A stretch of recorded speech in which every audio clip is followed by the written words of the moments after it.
Scarlett Elvendimian était fiancée au prince Kyle avant même leur naissance, grâce à un pacte conclu entre leurs familles. Cependant, ce pacte est soudainement brisé au beau milieu d'un bal somptueux lorsque Kyle annonce la rupture de leurs fiançailles. Il en a assez de Scarlett et déclare qu'il veut désormais être avec sa maîtresse, Tara-Nessa. Scarlett, horrifiée, reste figée face à cette trahison. Les invités applaudissent Kyle et Tara-Nessa lorsqu'ils déclarent qu'il va bientôt l'épouser. Elle ne comprend pas comment tous peuvent soutenir ce goujat qui vient de renvoyer sa fiancée, mais elle découvre rapidement la raison. Kyle fait l'éloge de Tara-Nessa, disant qu'elle est une femme gentille et intelligente. Tandis que Scarlett, selon lui, n'est qu'une femme sans cœur, dénuée de toute émotion. Il ajoute que faire semblant d'être heureux et fiancé à elle pendant 17 ans a été la plus grande honte de sa vie, et qu'il est enfin heureux d'être libéré d'elle. Scarlett n'est pas prête à abandonner aussi facilement et rappelle à Kyle que leurs fiançailles ont été arrangées par leurs parents et qu'il ne peut pas les annuler de lui-même. Kyle réplique qu'il peut rompre les fiançailles sans l'accord de personne, car Scarlett est, selon lui, une petite criminelle qui a harcelé Tara-Nessa par jalousie. Tara-Nessa commence alors à jouer la victime, tandis que Kyle raconte comment Scarlett l'aurait persécutée sur le campus de l'académie. Scarlett appelle cela un mensonge, car elle rencontre Tara-Nessa pour la première fois en personne. Elles ne sont même pas dans la même classe. Cependant, Kyle, qui ne possédait déjà que 2 neurones, semble les avoir perdus après être tombé amoureux de Tara-Nessa. Il pense que Scarlett tente d'insulter sa nouvelle fiancée en soulignant qu'elle appartient à la classe d'élite, tandis que Tara-Nessa vient de la classe ordinaire. Il affirme que Tara-Nessa lui a raconté toutes les fois où Scarlett l'aurait maltraitée, en la verrouillant dans les toilettes et en la poussant dans les escaliers. Il la traite de « cruelle méchante » et Scarlett décide qu'elle en a assez de cet enfant gâté qui l'insulte. Elle dit à Kyle qu'elle ne se soucie même plus de ces accusations ridicules et qu'elle accepte aussi l'annulation de leurs fiançailles. Cependant, elle demande à Kyle une dernière chose avant qu'ils ne mettent définitivement fin à leur relation. Le prince refuse de lui accorder quoi que ce soit, mais Tara-Nessa, sûre de sa victoire, lui dit d'écouter cette pauvre femme afin qu'elle n'ait une longue histoire. Kyle, pour le meilleur ou pour le pire, il va falloir la traverser entièrement pour en comprendre la portée. Elle s'avance lentement vers eux depuis qu'elle était le point et lui dit que son dernier souhait est de frapper les gens. La garce en presque chaque semaine, elle mettait son poing dans la figure de quelques malheureux. Lui demande si elle a perdu la tête. Son frère, Leonardo, mais au lieu de lui répondre sans cesse à propos de ses penchants violents dans le visage de Tara-Nessa, lui répondait qu'elle faisait cela pour le bien commun. Muhammad Ali, même si Leonardo savait que cette fois-là, derrière Scarlett avait simplement défendu un roturier contre un jeune noble arrogant. Pour le meilleur, il ne pouvait pas oublier l'image de sa sœur couverte de sang. Entièrement pour en comprendre la qu'elle allait bientôt faire partie de la haute société lors d'une cérémonie et qu'elle devait cesser de frapper les gens et chaque semaine, elle mettait son poing dans la figure de quelques malheureux. Son frère, Leonardo, la sermonnait sans cesse à propos de ses penchants violents. Mais Scarlett lui répondait qu'elle faisait cela pour le bien commun. Crétin nommé Même Kyle. Si Leonardo savait que cette fois-là, Scarlett avait simplement défendu un roturier contre un jeune noble arrogant pour résister à l'envie de lui coller son poing dans la figure couverte de sang, car elle savait qu'il était le second prince du royaume, faire partie de la haute société lors d'une cérémonie. Ce n'était que le début de son calvaire, et qu'elle devait cesser de frapper les gens et de la malmener et de lui jouer comme une véritable demoiselle. Ses mains étant liée par la situation entre la vie de Scarlett. Même son père ne pouvait rien faire, puisqu'ils avaient affaire à la famille royale. L'insupportable crétin Scarlett endura donc cette torture. Il lui annonça qu'à partir de ce jour, elle serait sa servante. Elle atteignit Scarlett dut invoquer et entra à l'Académie nationale avec l'envie de lui coller son poing dans la figure, rapidement car elle savait qu'il était le second prince du royaume. Malheureusement, mais aussi Kyle s'y trouvait aussi. Ce n'était que le début de son calvaire, serait à son car Kyle continua même à l'Académie et de lui jouer toutes sortes de tours. Scarlett était désormais ses mains étant liées par la situation entre leur famille et elle garda un visage ne pouvait rien faire en le supportant, puisqu'ils avaient affaire à la famille royale.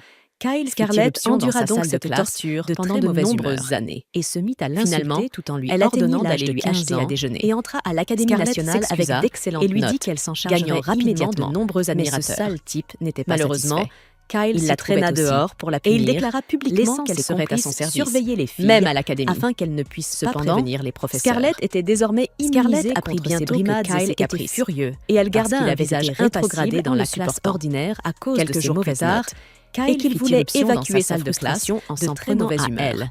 et se mit à l'insulter tout en lui ordonnant d'aller lui acheter dans sa classe comme un trophée. Scarlett s'excusa même pour Scarlett, et lui dit qu'elle s'en chargerait immédiatement d'acier, mais ce sale type n'était pas satisfait. Elle lui ordonna dehors pour la punir. Sinon, elle irait se plaindre à sa famille, surveiller les filles. Mais Kyle insulta son père, le traitant de simple chien de compagnie de la royauté. Apprit bientôt que Kyle était sur le point d'envoyer ce misérable rétrogradé dans la classe ordinaire à cause de ses mauvaises notes. Le premier prince, qu'il voulait évacuer sa frustration en s'en prenant à elle, et intervint aussitôt pour arrêter la bagarre. Couper les cheveux, Kyle et de les montrer rien faire face à son frère, et parti après s'être fait sermonner par lui, qui avait développé une patience d'acier. Scarlett savait qu'il reviendrait tôt ou tard pour la harceler de nouveau. Elle lui mais elle remercia Julie, sinon elle irait se plaindre à sa famille.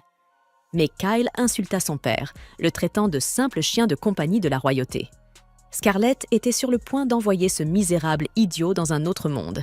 Mais, heureusement, le premier prince, Julius, se trouvait à proximité et intervint aussitôt pour arrêter la bagarre. Kyle ne put rien faire face à son frère et partit après s'être fait sermonner par lui. Scarlett savait qu'il reviendrait tôt ou tard pour la harceler de nouveau, mais elle remercia Julius. Il répondit qu'il venait simplement protéger son jeune frère, puis engagea la conversation avec Scarlett, qui commença à le respecter pour sa bonne conduite.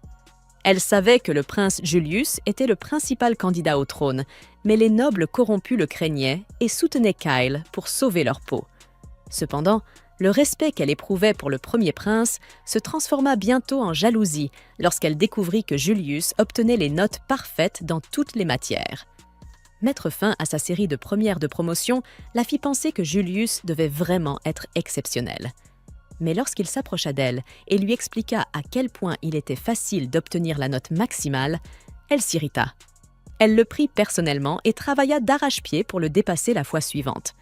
Des rumeurs circulèrent ensuite selon lesquelles Julius aurait volontairement perdu parce qu'il voulait la rendre heureuse. Scarlett fut encore plus frustrée et décida de l'ignorer complètement. Pourtant, Julius continua de la harceler. Il la suivait même après les cours, demandant comment se passaient les choses entre elle et Kyle. Scarlett réalisa soudain que Kyle n'avait pas tenté de la harceler récemment, malgré l'humiliation subie quelques jours plus tôt. Elle comprit que Julius la suivait pour que Kyle reste loin d'elle, et elle en vint presque à le voir d'un bon œil. Julius se mit alors à la draguer, et Scarlett aurait pu succomber si, au lieu de cela, il ne l'avait pas traitée de « créature intéressante ». Elle fut choquée par cette remarque, mais il s'avéra que Julius ne mentait pas. Il trouvait réellement Scarlett digne d'études et prenait même des notes sur elle. C'est à ce moment qu'elle commença à détester Julius et à souhaiter un jour pouvoir lui coller une droite, à lui aussi, en plus de Kyle. De retour au présent, toute sa rage trouve enfin une sortie, le visage de Taranesa. D'un seul coup, Scarlett l'envoie valser et renverse 2 autres types avec elle. Kyle panique et lui demande ce qu'elle est en train de faire. Scarlett répond froidement qu'elle a été blessée par ses remarques cruelles et que Taranesa devait en subir les conséquences. Elle se dirige alors vers la foule de nobles médusés, pleinement consciente que chacun d'eux est un salaud corrompu. Furieuse qu'ils aient applaudi l'annulation des fiançailles, elle enfile ses gants de boxe qu'elle garde toujours sur elle pour les cas d'urgence. Les nobles paniquent et appellent les gardes, mais Scarlett les endort immédiatement grâce à la magie, avant de passer à tabac les nobles, un par un. Les nobles se mettent à supplier qu'on les protège, offrant leurs esclaves en échange, bien que le commerce d'esclaves soit interdit dans le pays. Scarlett réalise que ces hommes sont des déchets irrécupérables et qu'il n'y aurait aucun poids sur sa conscience si elle les mettait tous hors d'état de nuire. Elle active alors sa magie temporelle spéciale pour augmenter sa vitesse et commence sa furie avec ses poings, notés E pour tous. Bientôt, tous les nobles gisent au sol. Kyle est le dernier à rester debout, et il a déjà fait dans son pantalon après avoir vu la véritable forme de Scarlett. Elle lui dit que c'est son tour maintenant, et alors qu'elle s'apprête à le frapper, son frère Leonardo accourt pour l'arrêter. Cependant, il est trop tard. Scarlett envoie Kyle s'écraser contre un mur et se sent immédiatement revigorée. Pendant que Leonardo est horrifié de voir les nobles éparpillés au sol, Julius semble plutôt amusé. Scarlett est presque tentée de lui en coller une aussi, mais décide de ne pas en faire autant pour l'instant. Elle s'approche de Julius et de Leonardo pour les saluer, et il lui demande quelle était la raison de son accès de violence. Au début, Scarlett répond comme un chatbot, disant qu'ils avaient commis des crimes innommables puis cherché à se justifier, donc elle les avait punis sur le champ. Mais quand Julius lui demande des détails précis, Elle réplique simplement qu'il l'avait mise en colère. Alors, elle les a assommés.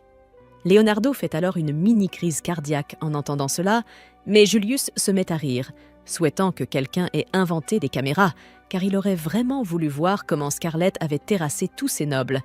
Il dit qu'elle aurait dû l'attendre pour commencer sa pluie de coups, mais Scarlett trouve que c'est une exigence déraisonnable.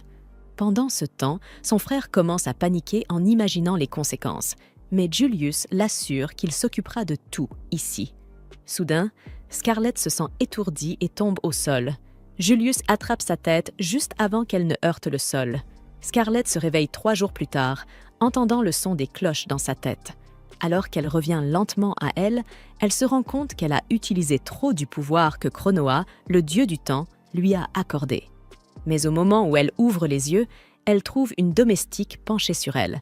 La domestique, pointant un couteau vers elle, lui crie de mourir et tente de la poignarder. Scarlett demande calmement à la servante qui elle est, mais celle-ci hurle et essaie de la frapper. Cependant, elle n'est pas plus rapide que les réflexes de Scarlett et se prend un coup qui l'envoie contre un mur instantanément. Leonardo arrive en courant en entendant un fort bruit provenant de la chambre de sa sœur, et il est consterné de voir que la première chose qu'elle a faite en reprenant connaissance a... Quoi qu'il en soit, Leonardo lui dit à quel point il s'est inquiété pour elle. Lorsque Julius entre dans la chambre, après que Scarlett se soit rafraîchie, il l'informe que ses fiançailles avec Kyle ont été officiellement annulées avec l'accord de leur famille. Kyle a été exclu de l'héritage royal pour avoir protégé des nobles impliqués dans le trafic d'esclaves, et tous les nobles présents à la fête ont également été arrêtés. Scarlett est ravie d'apprendre cela et demande à Julius si elle sera, elle aussi, punie. Il lui répond qu'elle est trop importante pour la famille royale pour qu'on la sanctionne, mais que, jusqu'à ce que l'affaire se tasse, elle aura bien du mal à trouver un homme prêt à l'épouser. Cependant, il a également une bonne nouvelle à lui annoncer. Julius dit à Scarlett que son récent exploit est devenu une histoire célèbre dans tout le royaume et que les gens parlent d'elle comme si elle était Batman. Il l'appelle la Dame Sanglante, celle qui a envoyé des hordes de nobles corrompus en prison uniquement à coups de poing, et elle est devenue une héroïne aux yeux de tous. Léo est anéanti en entendant un nouveau surnom aussi menaçant pour sa sœur, mais Julius lui dit qu'ils ont des choses bien plus importantes à régler d'abord. Parmi les nobles arrêtés, plusieurs occupent des postes importants au sein du gouvernement, mais leur plus grand défi reste le Premier ministre, principal soutien de la faction de Kyle. Julius explique que le roi soupçonnait déjà la corruption dans la faction de Kyle, et c'est pourquoi il a fondé une organisation appelée CEIO2. Afin d'enquêter sur l'affaire, Léo en est actuellement le chef. Il fait ensuite venir l'un de leurs agents, le premier à avoir infiltré la faction de Kyle et rapporté des informations précieuses. L'agent se révèle être Sigurd, un ancien sbire de Kyle, qui s'excuse aussitôt auprès de Scarlett pour son comportement grossier à son égard. Scarlett répond qu'il mériterait un Oscar pour la crédibilité de sa performance, ce qui met Sigurd de plus en plus mal à l'aise à mesure qu'elle en parle. Julius lui donne alors la permission de le frapper si cela peut lui permettre de tourner la page, et Scarlett accepte l'offre. Cependant, elle se contente de lui donner une petite tape sur la joue, car il l'avait aussi sauvée à plusieurs reprises lorsqu'il travaillait pour Kyle. Après cela, elle prend congé, réalisant qu'elle est enfin libre de faire tout ce qu'elle veut, maintenant qu'elle n'est plus liée à Kyle. La première chose sur sa liste est d'interroger la domestique qui avait tenté de l'assassiner dans la matinée. Scarlett se rend donc à l'entrepôt où la servante, Nanaka, est enfermée, mais elle découvre que la jeune femme s'est débarrassée de ses vêtements.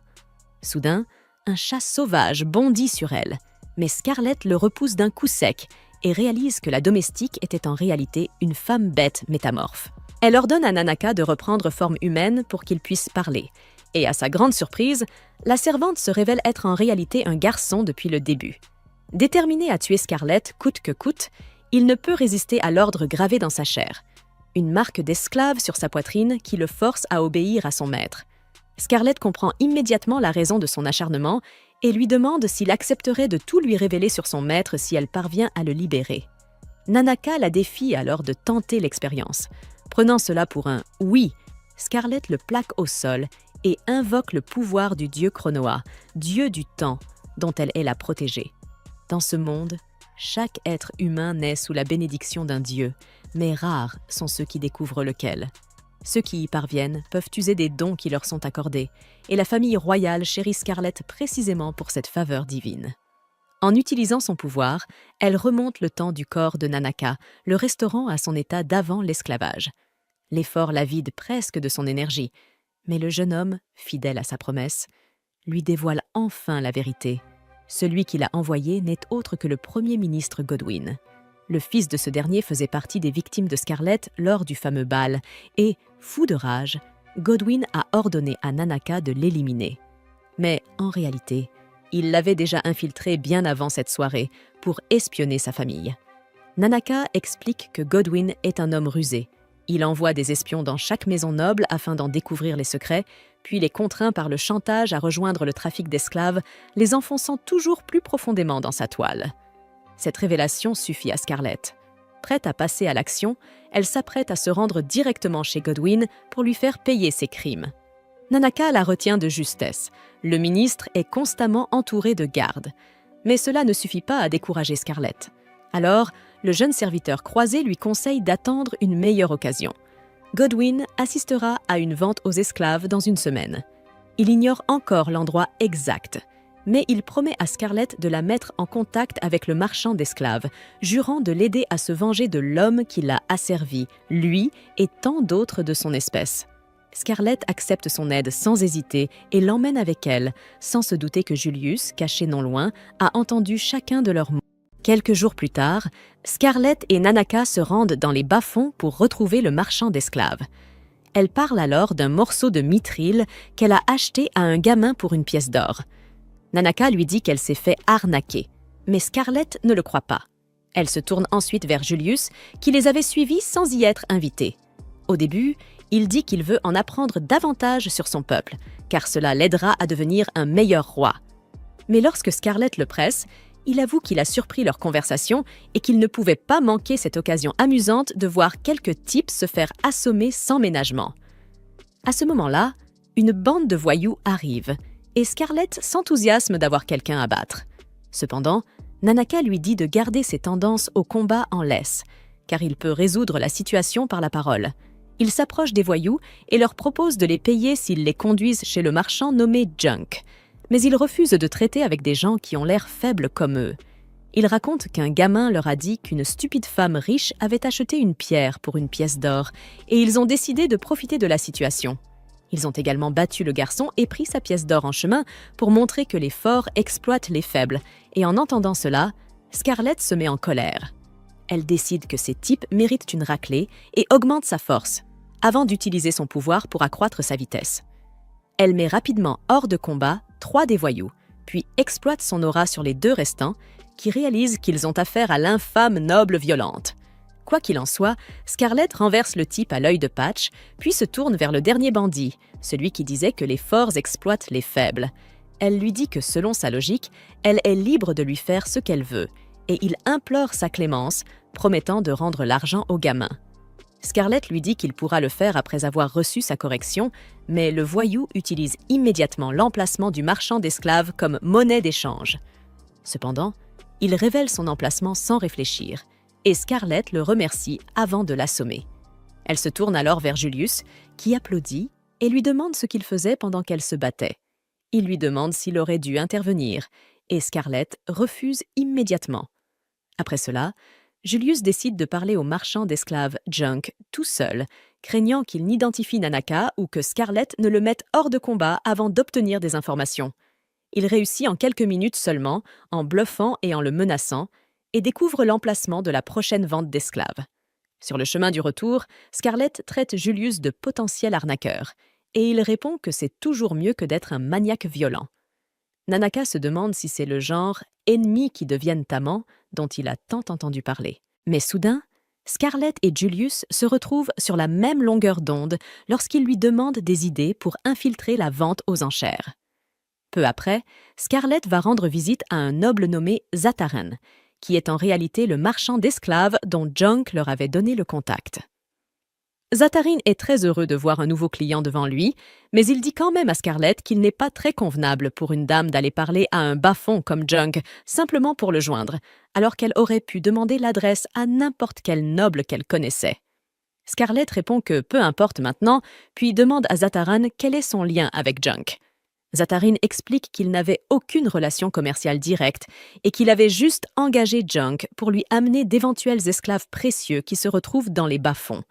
Scarlett lui demande ce qu'il entend par là, et il répond que les nains, elfes, hommes-bêtes et autres espèces entrent dans la catégorie des plus précieux. Puis il désigne Nanaka, disant que l'homme-bête est également un spécimen très recherché. Alors que Nanaka devient anxieux en entendant cela, Scarlett demande à Zatarin comment il a deviné que son serviteur était un homme-bête, et il répond qu'il a suffisamment d'expérience dans ce métier. Il éclate de rire à cette idée, et Scarlett est presque tentée de le mettre KO sur le champ, mais Nanaka l'arrête, disant qu'ils doivent rester fidèles au plan. Quoi qu'il en soit, une fois que le malade arrête de rire, il demande à Scarlett quel genre d'esclave elle désire. Elle lui dit qu'elle a entendu parler d'une vente d'esclaves qui aura lieu bientôt dans la capitale et qu'elle souhaite y assister. Zatarin devient sérieux en entendant cela et explique que pour participer à la vente, elle doit être vérifiée. Pour cela, elle doit révéler son statut aux autres participants de la vente et acheter ou vendre au moins 6 esclaves. Scarlett lui propose n'importe quelle somme d'argent qu'il voudrait, mais Zatarin répond que ce n'est pas une question d'argent. Au contraire, il dit que si elle peut lui donner l'esclave homme-bête qu'elle possède, il l'emmènera à la vente en tant que fille d'un parent éloigné. Scarlett est vraiment furieuse en entendant cela, mais elle parvient d'une manière ou d'une autre à contrôler sa colère et sourit poliment, disant que si c'est tout ce qu'il faut pour entrer à la vente, elle est prête à lui donner l'esclave. Peu après, Scarlett et Nanaka quittent le manoir, et elle n'arrive toujours pas à croire que le commerce d'esclaves se déroule aussi ouvertement dans le royaume. Elle est également heureuse que tout se soit déroulé selon le plan et que Zatarin se soit comporté exactement comme Nanaka l'avait prédit. Nanaka est aussi surpris de constater que Scarlett n'utilise pas ses poings pour résoudre tous ses problèmes, et il commence à la taquiner pour plaisanter.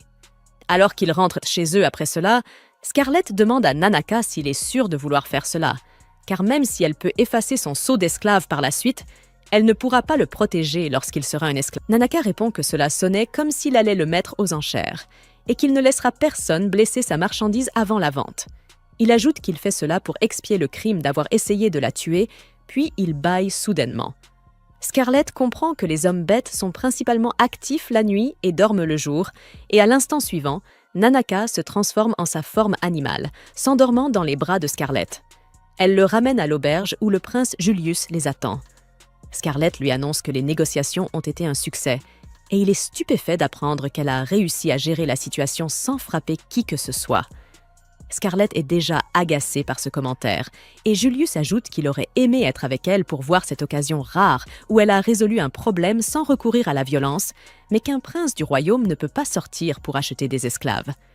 Scarlett n'a pas envie de discuter avec lui, alors dès qu'elle met Nanaka au lit, elle décide de sortir prendre un peu l'air. Julius dit qu'il pensait faire la même chose et l'accompagne, restant près d'elle tout le temps. Scarlett est irritée par son comportement, mais Julius continue de la suivre, prétextant qu'il a des affaires à régler. À ce moment-là, un marchand de tartes aux pommes interpelle Scarlett, disant qu'il a une offre spéciale pour les jolies filles.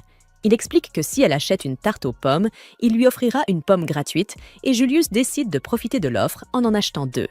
Ensuite, un bijoutier essaie de lui vendre des bijoux bon marché, et Julius les achète aussi, non sans marchander.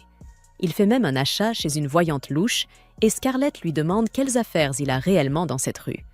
Julius répond qu'il vient d'inventer cela et traite Scarlett de mignonne pour avoir cru à un mensonge aussi évident. Elle est vraiment furieuse contre lui et frappe un mur à proximité, car elle ne peut pas frapper le prince au visage. Julius se contente de rire et lui tend ensuite une tarte aux pommes, ce qui donne à Scarlett l'impression de s'envoler au paradis. Julius s'excuse alors de l'avoir taquinée, mais elle rétorque qu'il ne peut pas obtenir son pardon avec une simple tarte aux pommes. Cependant, lorsqu'il ajoute une autre tarte à l'offre, cela suffit à la faire céder, et Scarlett lui pardonne aussitôt. Après cela, Scarlett remarque que Julius connaît très bien la disposition de la ville, et il répond qu'il avait l'habitude de sécher les cours pour l'explorer.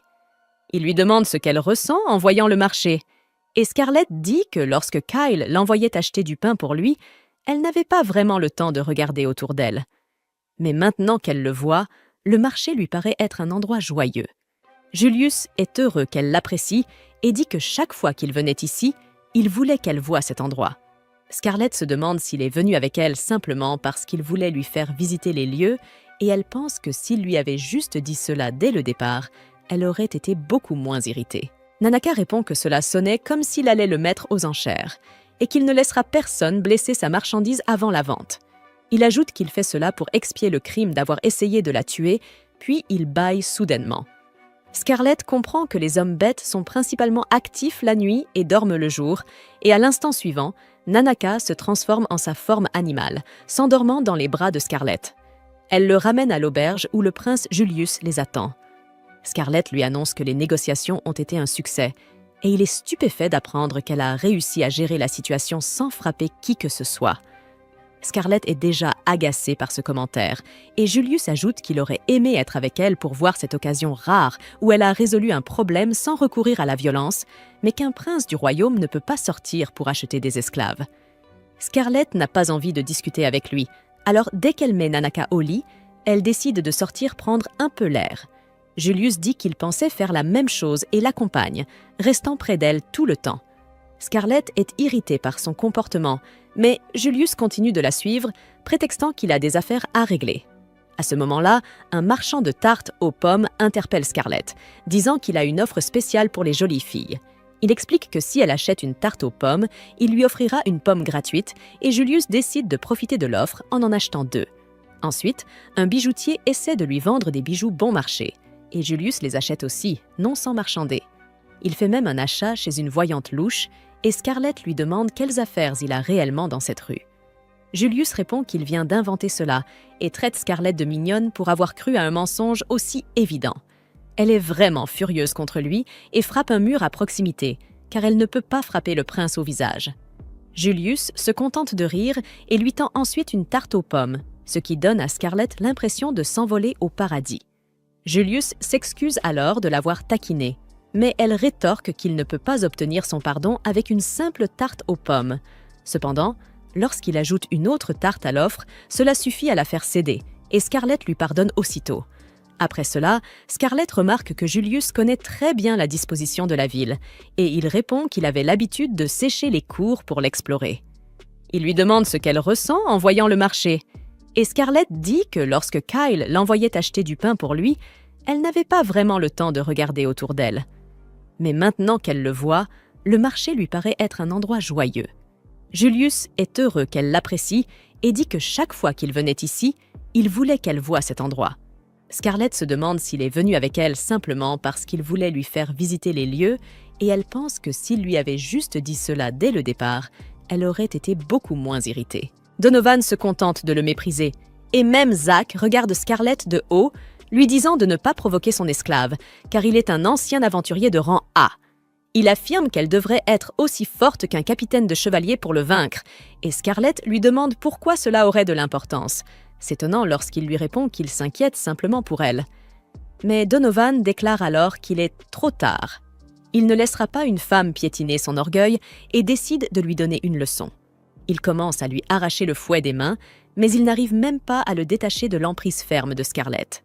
Il insiste davantage, et Zach lui dit d'arrêter de plaisanter, affirmant qu'une fille ne peut en aucun cas vaincre un homme d'une catégorie de poids bien supérieure. Donovan réplique qu'il fait sérieusement de son mieux, et Scarlett demande alors à Zach si Donovan sera également mis aux enchères. Il répond qu'il gardera Donovan comme garde du corps personnel et formateur pour les autres esclaves. Une bonne nouvelle pour Scarlett, car elle n'a pas à craindre qu'il perde de sa valeur après avoir subi quelques dégâts. Puis, soudain, Scarlett lance Donovan en l'air avant de le frapper jusqu'à la stratosphère. Zatran reste bouche bée en voyant cela, mais Scarlett ne se soucie pas de lui. Elle se tourne vers Nanaka, retire son collier et constate qu'il saigne. Elle utilise sa magie de guérison pour soigner ses blessures et le serre dans ses bras, lui disant qu'elle reviendra bientôt pour lui et qu'en attendant, il doit supporter les difficultés qu'il rencontre ici. Scarlett se tourne ensuite vers le noble dont la fenêtre est brisée. Et celui-ci lui dit qu'elle n'a pas besoin de payer les réparations.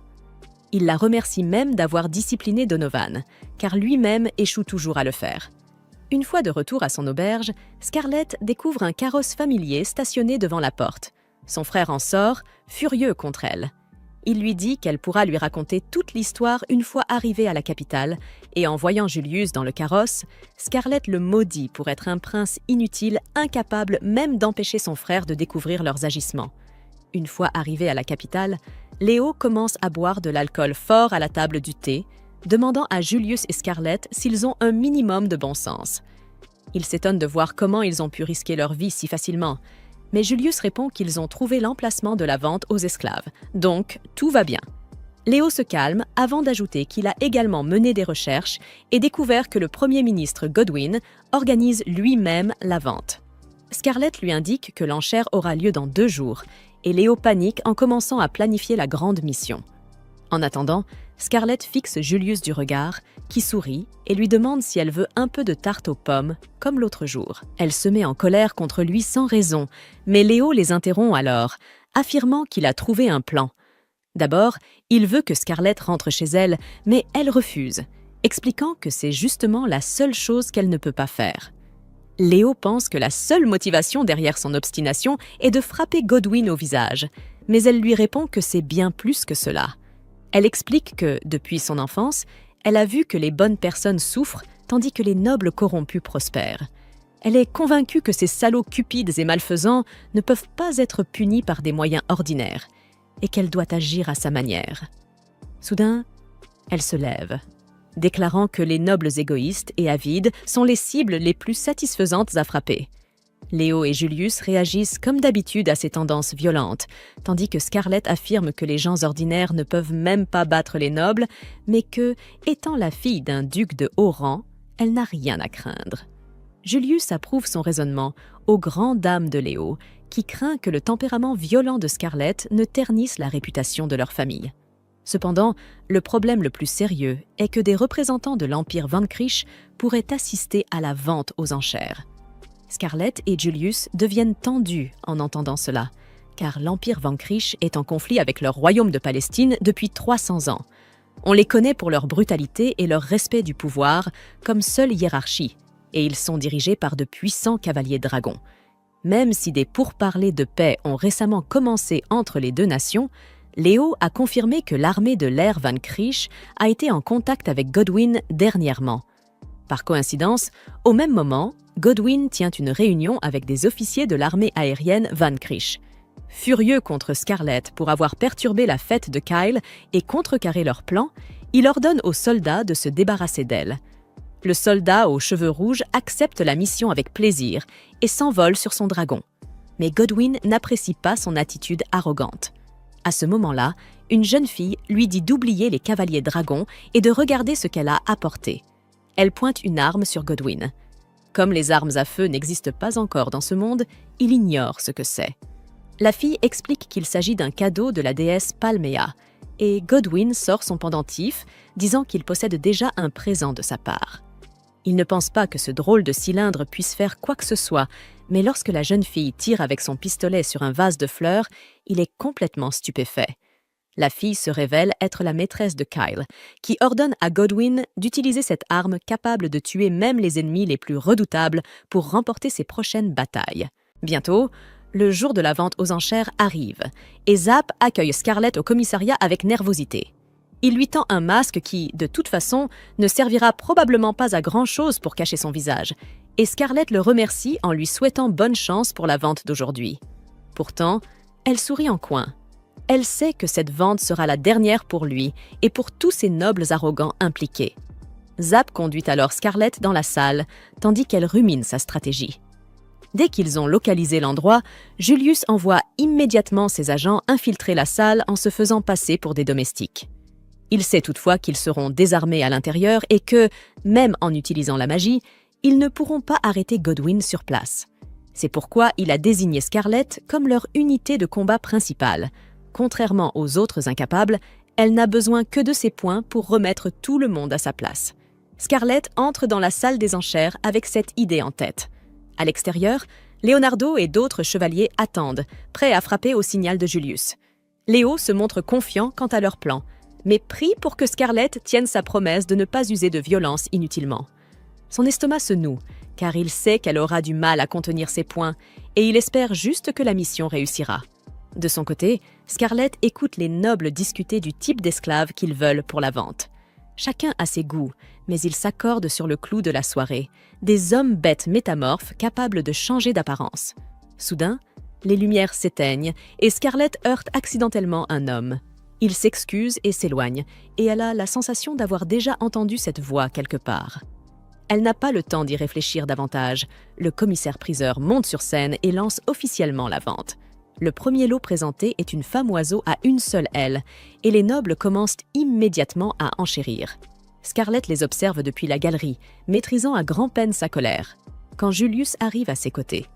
Elle lui demande ce qu'il fait là alors qu'il est censé diriger l'opération, et il répond qu'il est venu vérifier qu'elle allait bien. Scarlett commence à s'éloigner, mais Julius la suit, la harcelant de questions. A-t-elle trouvé Godwin? Elle avoue ne pas l'avoir aperçu, mais pense savoir où il pourrait se trouver. Julius la presse d'agir vite.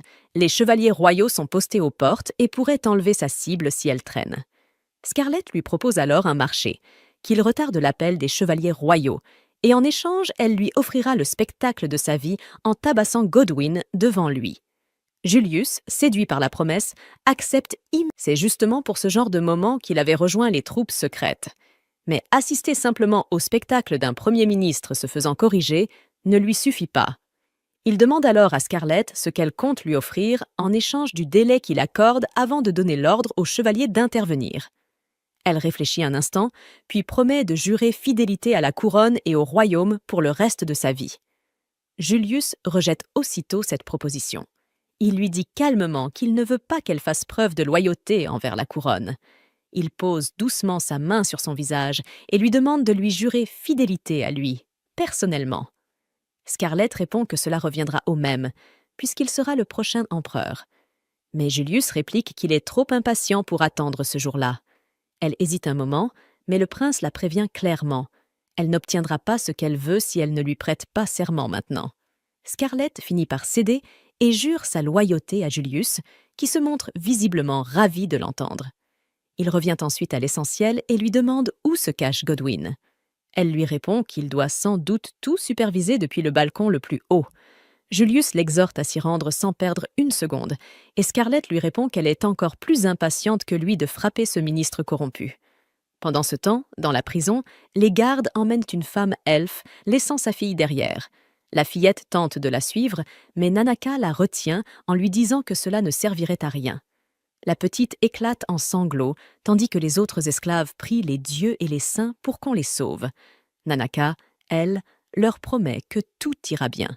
De son côté, Scarlett endort les gardes avec un sort, ce qui pousse Julius à la féliciter pour sa maîtrise magique. Elle boude un peu, lui rappelant qu'il l'avait battue lors des examens pratiques de magie à l'académie. Julius, amusé, savoure secrètement sa jalousie.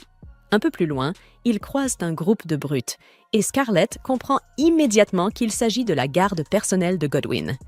Elle décide de les considérer comme un amuse-bouche avant le plat principal et retire ses gants pour enfiler ses poings américains sertis de diamants. Sans même utiliser la bénédiction de Kranoa pour augmenter sa vitesse, elle terrasse tous les hommes d'un seul élan.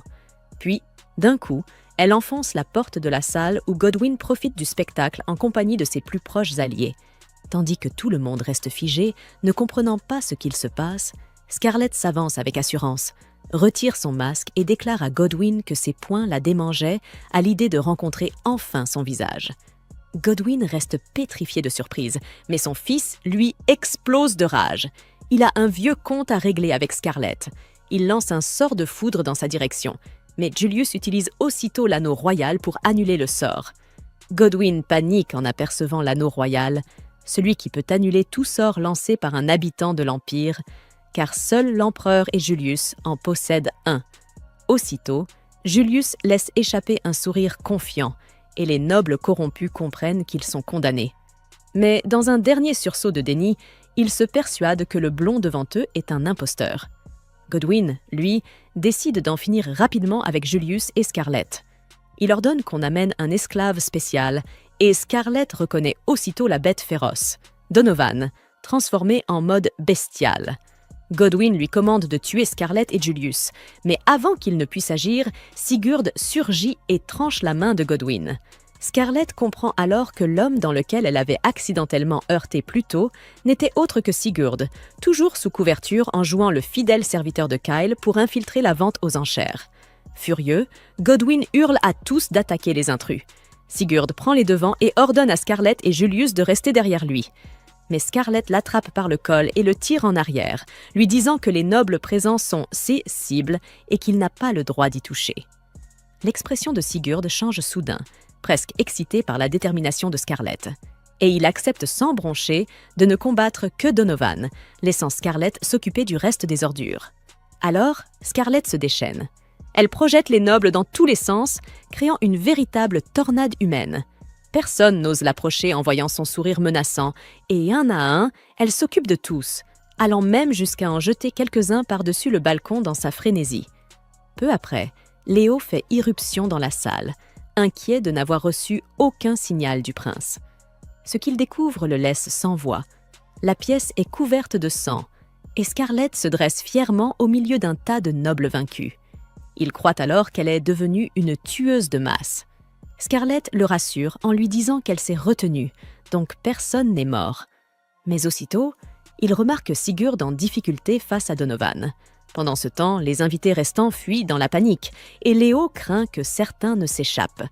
Julius partage son avis et ordonne de mobiliser les chevaliers. Scarlett proteste, rappelant qu'elle n'a pas encore pu écraser Godwyn. Malgré cela, Julius ordonne à Léo d'envoyer les troupes après le Premier ministre.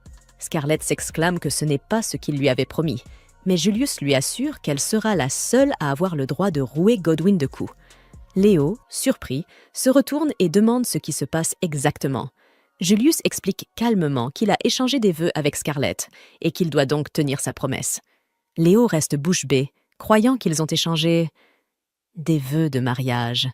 Ému aux larmes, il pense que sa sœur a enfin trouvé l'homme avec qui elle veut passer sa vie. Scarlett, de son côté, ne comprend. Julius réalise que tous les deux manquent cruellement de sens de la situation, mais il choisit d'ignorer leurs bêtises et envoie un signal aux chevaliers postés à l'extérieur. Peu après, Léo se remet de son petit moment dramatique et active sa compétence spéciale, la clairvoyance, afin de balayer tout le manoir du regard. Il repère Godwyn et son fils se dirigeant vers le toit, et aussitôt après, il aperçoit un dragon planant juste au-dessus. Les trois foncent dans cette direction, et Julius confirme que sa théorie était juste. Godwyn collabore bien avec les Dragon Riders de l'Empire Vanquish. Il les presse de se dépêcher avant que le Premier ministre ne s'échappe, mais hélas, ils se trouvent encore au sous-sol, avec 5 étages à gravir. Scarlett, elle, a déjà trouvé une solution. Elle retire ses chaussures et ordonne à Léo de libérer Nanaka ainsi que tous les autres esclaves. Puis, elle active son pouvoir d'accélération, franchissant d'un seul bond tout un escalier. Elle s'élance contre les murs avant de briser une fenêtre et de sauter directement jusqu'au toit. Utiliser autant de puissance d'un coup pèse lourdement sur son corps, mais elle a désormais le dragon et Godwyn dans son champ de vision. Et il est hors de question de laisser ce vieux salaud s'échapper. Pendant ce temps, Godwyn et son fils rejoignent le Dragon Rider et commencent à l'insulter. Ils lui crient qu'un simple soldat comme lui devrait descendre de son dragon et leur parler d'égal à égal, mais le cavalier est outré. Il les traite d'êtres humains insignifiants et ordonne à sa monture de s'occuper d'eux. Le dragon balance sa lourde queue pour les écraser, mais à cet instant précis, Scarlett tombe du ciel, telle une météorite, et bloque le coup d'une seule main. Elle avertit le cavalier qu'elle ne le laissera pas abîmer ses sacs de frappe. Elle écrase déjà le fils de Godwyn sous son pied, et d'un ton moqueur, annonce au cavalier qu'il est le suivant. Soudain, le Dragon Rider saute à terre, stupéfait qu'elle ait pu stopper la queue de sa créature à main nue. Il tombe à genoux devant elle, ôte sa capuche et lui déclare qu'il est tombé amoureux. Devant la stupeur générale, il la demande aussitôt en mariage. Scarlett refuse sèchement et l'envoie valser d'un coup de poing. Le dragon, furieux, tente de venger son maître, mais elle saisit sa gueule et le plaque au sol sans effort. Le cavalier se relève péniblement, encore plus fasciné par cette femme capable de vaincre à la fois lui et son dragon. Il réitère sa demande, suppliant qu'elle accepte son amour. Scarlett lui enfonce alors le poing dans l'estomac pour lui couper le souffle. Le type roux, encore hébété, continue de marmonner à quel point elle est belle, forte et gracieuse, si bien que Scarlett finit par lui asséner un coup de pied magistral, espérant en finir pour de bon. Mais, contre toute attente, il se relève encore, vacillant. Il veut toujours que Scarlett l'épouse, car il n'a jamais rencontré de femme aussi forte qu'elle. Scarlett lui ordonne d'arrêter de faire l'idiot, révélant qu'elle sait qu'il s'agit d'Al-Flame, le premier prince de l'Empire Vanquish, venu ici pour tuer l'incompétent Godwyn. Godwyn panique en entendant cela, et Al-Flame confirme immédiatement les propos de Scarlett. Il déclare qu'il est venu pour tuer Godwyn et ses partisans, car des traîtres comme eux représentent la plus grande menace à la paix des deux pays. Al lance sa lance sur Godwyn pour le finir rapidement. Mais Scarlett brise la lance d'un coup de pied, lui ordonnant de reculer. Le prince s'approche aussitôt et saisit sa jambe, et Scarlett remarque qu'il avait juste simulé la faiblesse auparavant, car son corps est toujours en pleine forme. Elle lui demande s'il est vraiment sûr de son endurance, et Al confirme, précisant qu'il bénéficie d'une bénédiction qui rend son corps aussi dur que de l'acier, le rendant invincible face aux attaques physiques. Il explique à Scarlett que ses coups ne fonctionneront pas, et qu'elle devrait le laisser finir Godwyn. Mais elle refuse, assurant qu'elle a sa propre méthode pour le vaincre. Soudain, elle saisit sa tête. Al baisse sa garde, pensant qu'elle cherche à l'embrasser. Mais Scarlett incline sa tête vers le bas et le frappe avec toute sa force. Malgré de nombreux coups de genoux au visage, Al agit comme si de rien n'était. Mais lorsqu'il se relève, il commence à ressentir des vertiges. Les coups de pied de Scarlett lui ont causé une commotion. Il perd l'équilibre, mais pas sa détermination, et demande à nouveau à Scarlett de le suivre, affirmant que ce royaume de faibles ne lui convient pas. Scarlett, elle, en a assez de ces jérémiades. Elle saisit son col et active son pouvoir pour le projeter de force dans son royaume. Une fois cela fait, Scarlett se tourne enfin vers Godwyn, déjà terrorisé. Il s'excuse d'avoir tenté de la tuer et d'avoir utilisé Terrain pour briser ses fiançailles avec Kyle.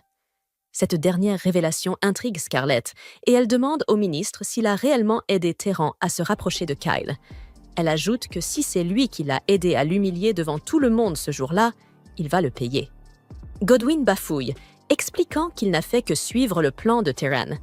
Scarlett devient curieuse et Godwyn voit une opportunité de s'échapper. Il promet des informations si elle le laisse partir et commence à lui révéler que Terran n'est pas une fille ordinaire. Elle a été invoquée depuis un autre monde par la déesse elle-même. Scarlett n'est pas sûre de la véracité de ses dires, mais ces nouvelles informations suffisent à la faire s'arrêter net pendant un instant. Malheureusement pour Godwyn, Scarlett pense que la peur l'a transformé en un vieillard sénile, débitant n'importe quoi pour se protéger. Elle refuse de croire que Taran soit une fille venue d'un autre monde, invoquée par la déesse, et décide de donner à Godwyn la punition qu'il mérite tant. Godwyn tente encore de négocier, lui promettant tout ce qu'elle désire. Scarlett réfléchit un instant, puis déclare qu'elle a besoin d'un sac de frappe humain, aux yeux fuyants, au nez pointu et aux vêtements bien rembourrés. Godwyn lui assure qu'elle peut l'avoir, avant de réaliser soudain qu'elle est en train de le décrire. Scarlett n'attendait que ça. Elle utilise alors le pouvoir de Chronoa, faisant en sorte que le temps autour d'elle s'écoule 100 fois plus lentement, tandis qu'elle seule peut bouger normalement. Elle frappe Godwyn au nom de toutes les personnes qu'il a exploitées et de celles qu'il a enlevées pour les vendre comme esclaves. Elle le frappe pour avoir détruit la vie de Nanaka et pour avoir tenté de la tuer. Et enfin, elle le frappe simplement parce qu'elle veut le réduire en bouillie. Lorsque Scarlett assène le dernier coup, sa magie temporelle se dissipe, et Godwyn reçoit d'un seul coup les dégâts accumulés de tous les coups précédents. Elle s'incline poliment alors que Godwyn est projeté au loin, mais soudain, elle tombe à genoux, épuisée par l'usage excessif du pouvoir de Chronoa. Ses cheveux noircissent à partir des pointes, et ses mains se mettent à saigner. Scarlett s'inquiète à l'idée que son frère soit déçu d'elle. Elle perd l'équilibre, mais Julius arrive juste à temps pour la rattraper. Il utilise son pouvoir pour la soigner, en remarquant qu'il aurait eu du mal à croire qu'un simple humain puisse se battre ici s'il ne la connaissait pas personnellement. Peu après, Léo et les autres arrivent à leur tour, demandant à Scarlett si elle va bien. Ils sont aussi curieux de savoir où est passé Godwyn, et elle leur répond calmement qu'il vient tout juste de traverser le mur. Mais Scarlett avait sous-estimé le vieux Premier ministre. Il tient encore debout. Il saute du mur et sort le pistolet que Taran lui avait donné pour tirer sur Scarlett. Julius s'interpose aussitôt, arrêtant la balle avec son propre corps. Tous sont horrifiés en voyant cela, tandis que Godwin jubile, heureux d'avoir au moins éliminé une épine de son chemin. Scarlett, furieuse, se jette sur lui et le projette au sol d'un coup de poing. Godwin ricane et lui dit que ses coups ne lui feront rien, car il possède un cadeau de la déesse Palmea qui le protège de tout dommage. Mais l'imbécile commet l'erreur de le lui montrer. Scarlett le lui arrache aussitôt, avant de lui écraser le nez d'un coup brutal. Elle dit à Godwin qu'il ne peut pas être pardonné pour le péché d'avoir tué Julius, et qu'il devrait lui présenter ses excuses dans l'au-delà. Sur ces mots, elle frappe le vieil homme de toutes ses forces et l'envoie valser au loin. Scarlett déclare qu'elle a désormais vengé Julius et lui demande de veiller sur eux depuis le ciel. Mais soudain, Julius tousse et lui dit qu'il n'est pas encore mort. La magie de guérison de Léo lui a sauvé la vie. Il lui demande si elle est déçue qu'il soit encore en vie.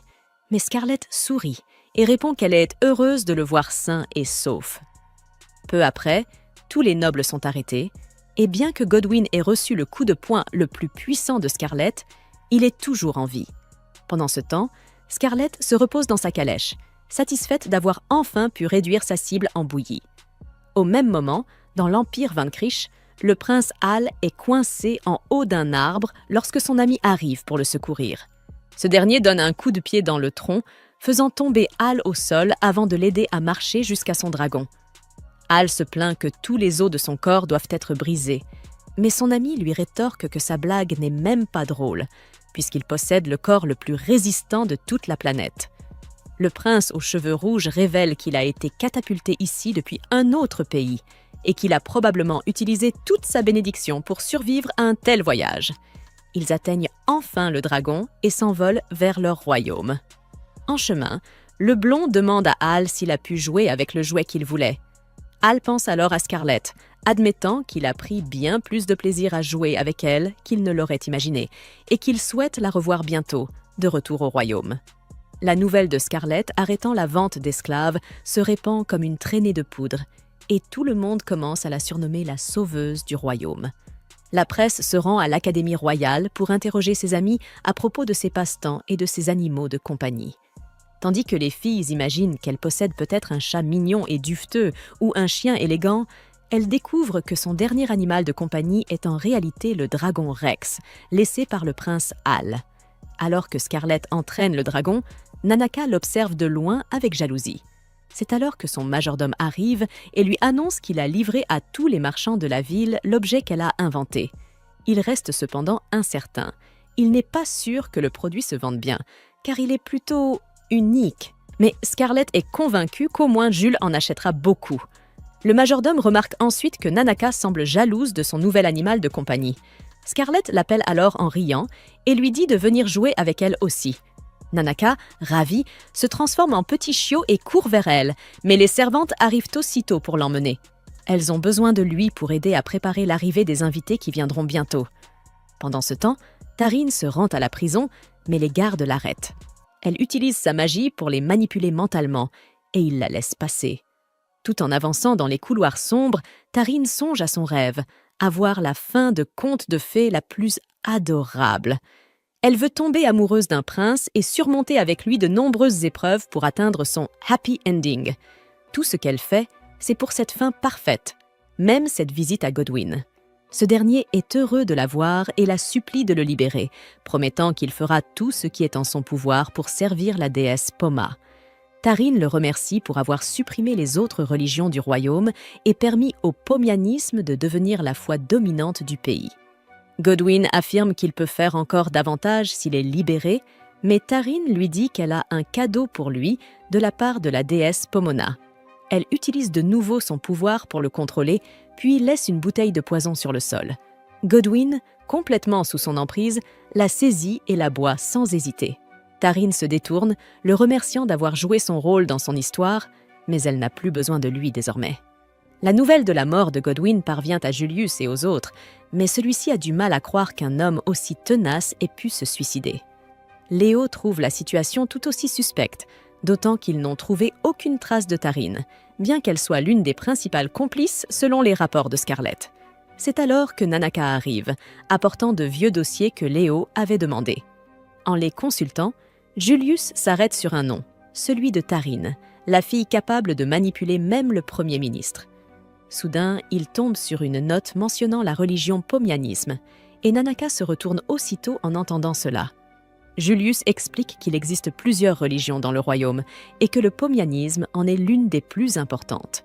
Léo ajoute que cette foi a gagné en popularité récemment, au point de devenir la religion officielle du royaume. Elle vénère Pomona, la déesse de la beauté et de l'amour, et son culte est dirigé par un marchand vaniteux, avide et cupide au possible. Nanaka comprenait parfaitement le lien avec Godwin, car c'était bien le genre d'homme à conclure des marchés avec chaque personne corrompue qu'il croisait. Cependant, Sigurd aborda un autre sujet, celui de la grande religion qui existait depuis la fondation même du royaume.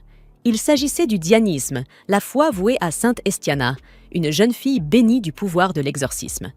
Léo expliqua que, même si ce culte n'était pas reconnu comme religion d'État, la plupart des habitants y croyaient profondément. Et si l'on demandait au peuple, la majorité affirmerait sans hésiter que le dianisme méritait ce titre officiel. Sigurd se souvint alors que le grand festival du pèlerinage officiel du dianisme approchait, et Julius, peu désireux de s'en occuper, confia la responsabilité à Léo. Puis, soudain, il changea de sujet et demanda des nouvelles de Scarlett. Léo répondit avec enthousiasme qu'elle allait très bien. La veille encore, elle était partie chasser de la nourriture pour son dragon. Julius éclata de rire, admiratif. « C'est vraiment une femme exceptionnelle et unique, » dit-il.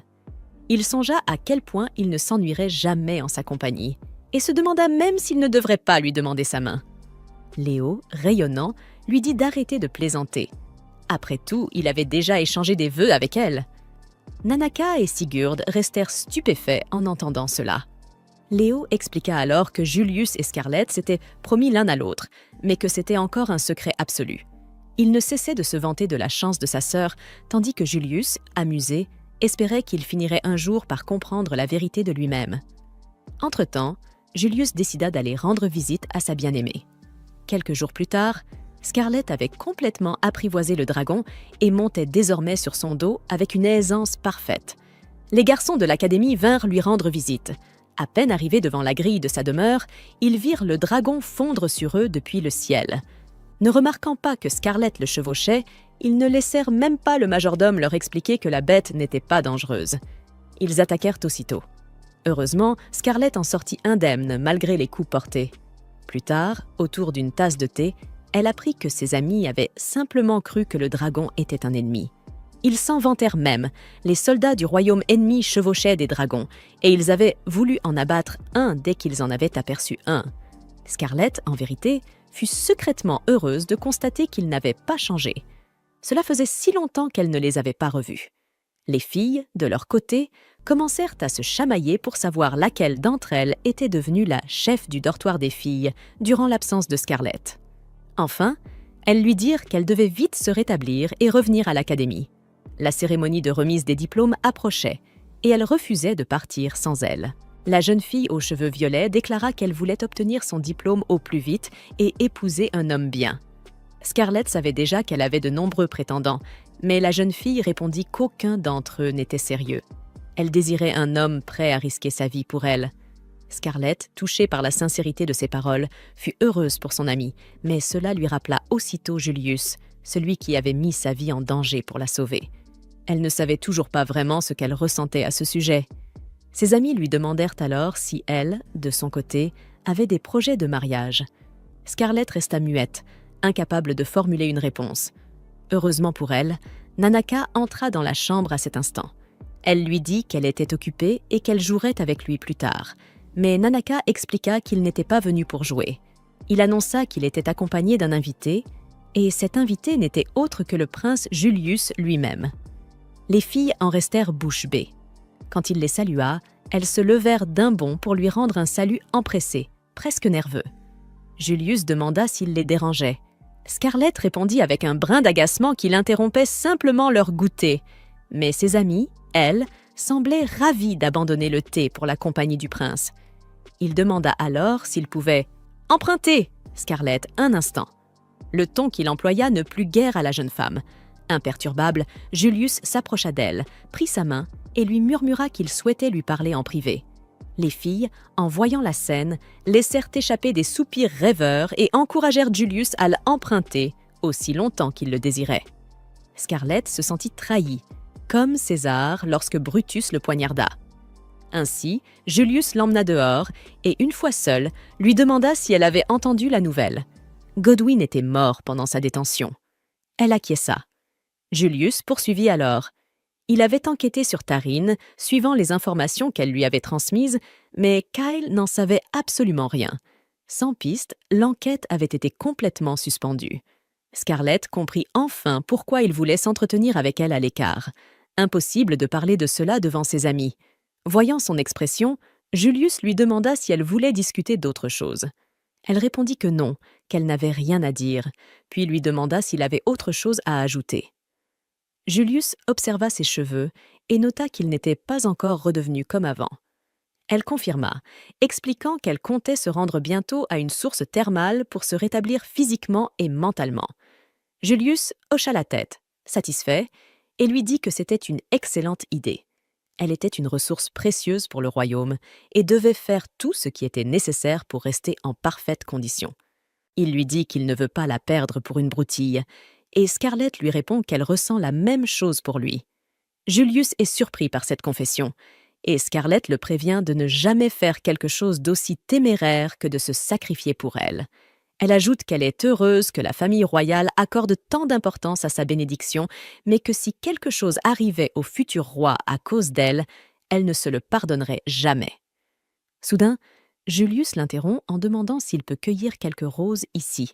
Elle lui donne la permission. Il commence à ramasser des fleurs en lui rappelant leur visite au marché, longtemps auparavant. Il explique que, jadis, ses parents s'étaient aussi déguisés en simples gens pour profiter du marché, ce qui surprend Scarlett, car ils ont l'air si sérieux. Julius raconte qu'ils paraissent stricts en public, mais qu'en privé, ils sont très romantiques. Son père, le roi, offrit des milliers de présents à sa mère pour gagner son cœur, mais elle finit par s'ennuyer. Pourtant, il lui fit un cadeau qui la bouleversa, et elle accepta de l'épouser. Ce présent était une couronne de roses faite de ses propres mains. Et désormais, Julius en crée une pour Scarlett. Il pose la couronne de roses sur sa tête en lui disant qu'il a besoin d'elle. Il confie que, grâce à elle, son monde est coloré et merveilleux. Sans elle, il serait gris et fade. Puis, il lui prend doucement le visage entre les mains et avoue qu'elle lui a volé le cœur. Le cœur de Scarlett rate un battement. Ses jambes fléchissent alors que Julius la protège de près et lui demande de rester à ses côtés pour toujours. Scarlett est prête à répondre oui, mais Julius l'appelle soudain son jouet le plus aimé, et son humeur se ternit. Elle lui demande s'il a vraiment mis de l'amour en confectionnant cette couronne de roses. Il affirme en souriant qu'il y a mis tout l'amour qu'il porte à son jouet le plus divertissant. Furieuse, Scarlett fulmine, tandis que Julius s'éloigne, indifférent. Il avoue ne pas s'être rendu compte qu'elle pouvait être aussi éprise de romance que n'importe quelle autre jeune fille de son âge.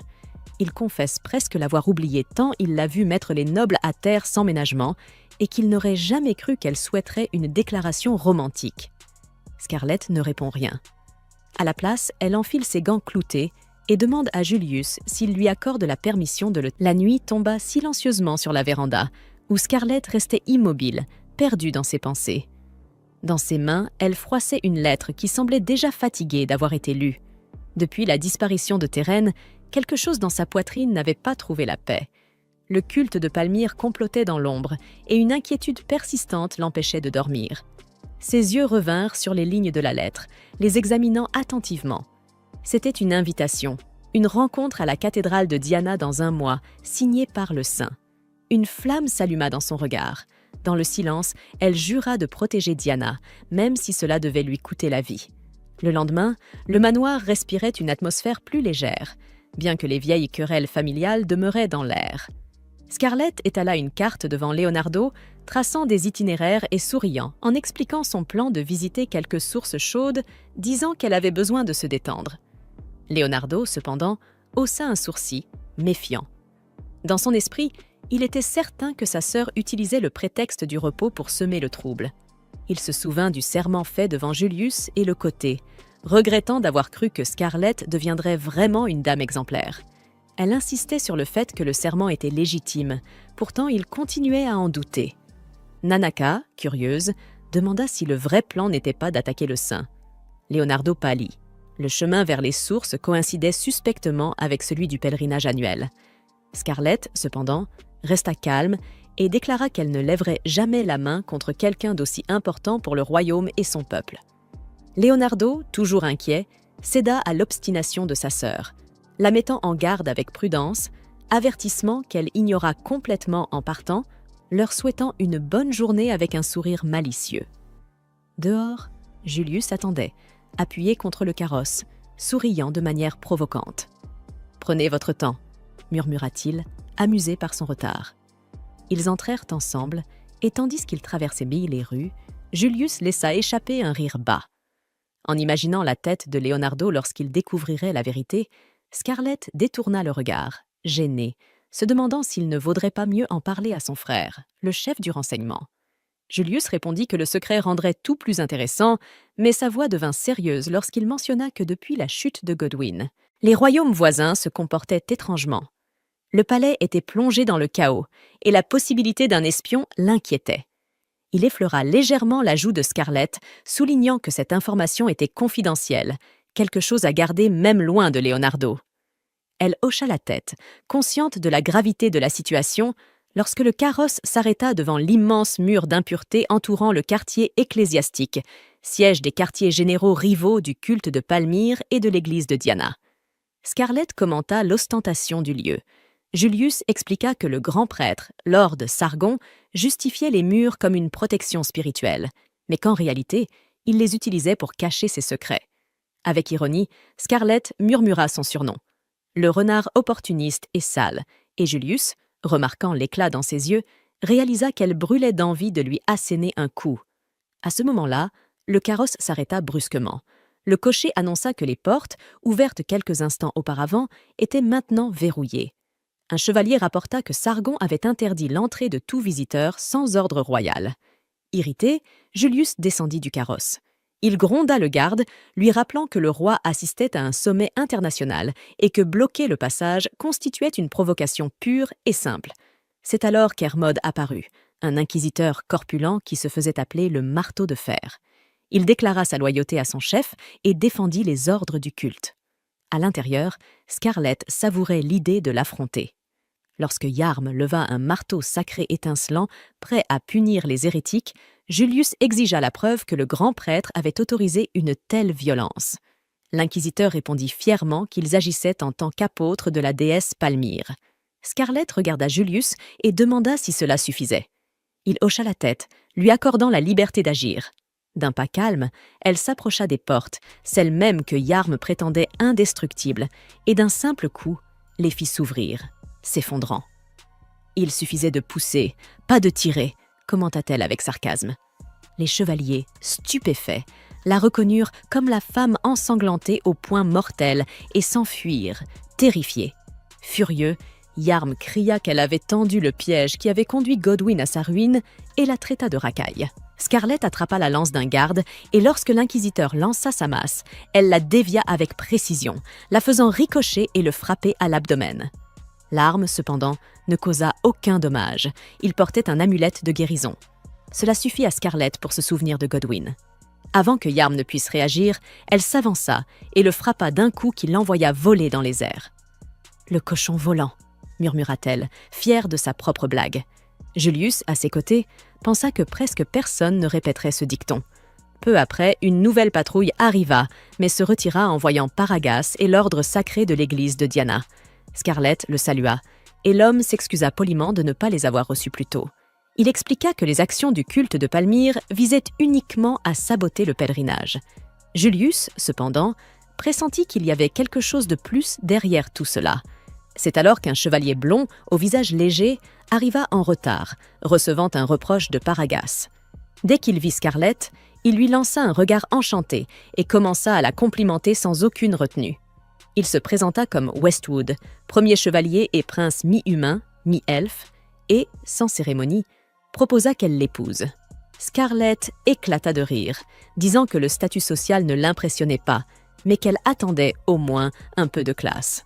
Westwood insista pour afficher sa lignée jusqu'à ce que Julius intervienne, repoussant sa main et l'avertissant de garder ses distances. Le chevalier comprit le message, mais, avec un sourire défiant, déclara qu'il n'était pas du genre à suivre les ordres.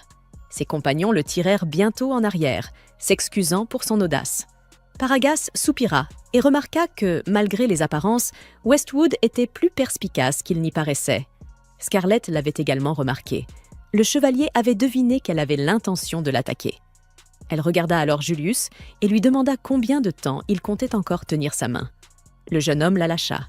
Gênée, Scarlett mentionna le commentaire de Westwood, mais Julius évita le sujet et accéléra le pas, la conduisant vers la Sainte.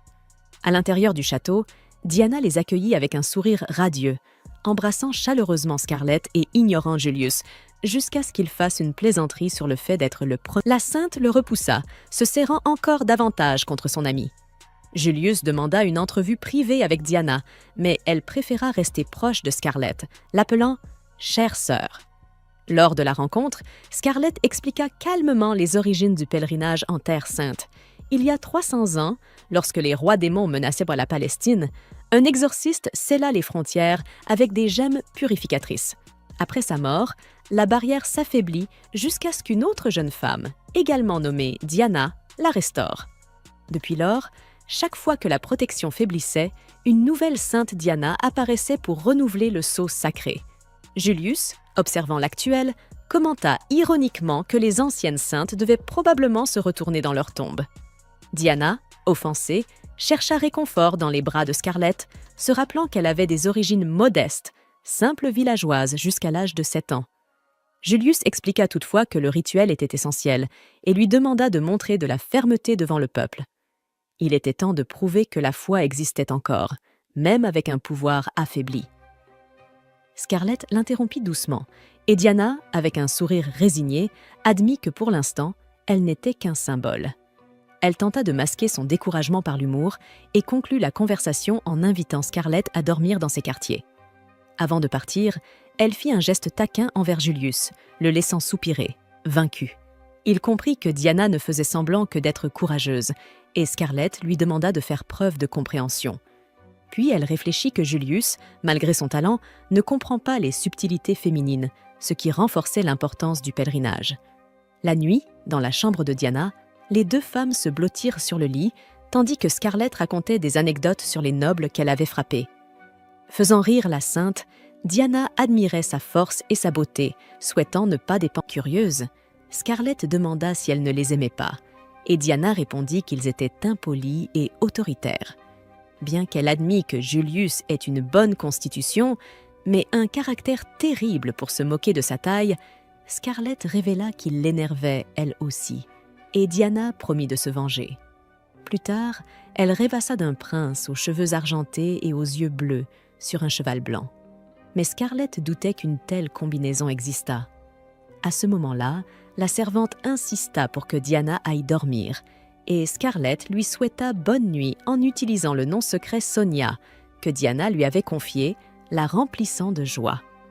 En traversant les couloirs, Scarlett se remémora un moment plus tôt lorsqu'elle était entrée dans la chambre de Diana et l'avait entendue se lamenter de la perte de ses pouvoirs divins.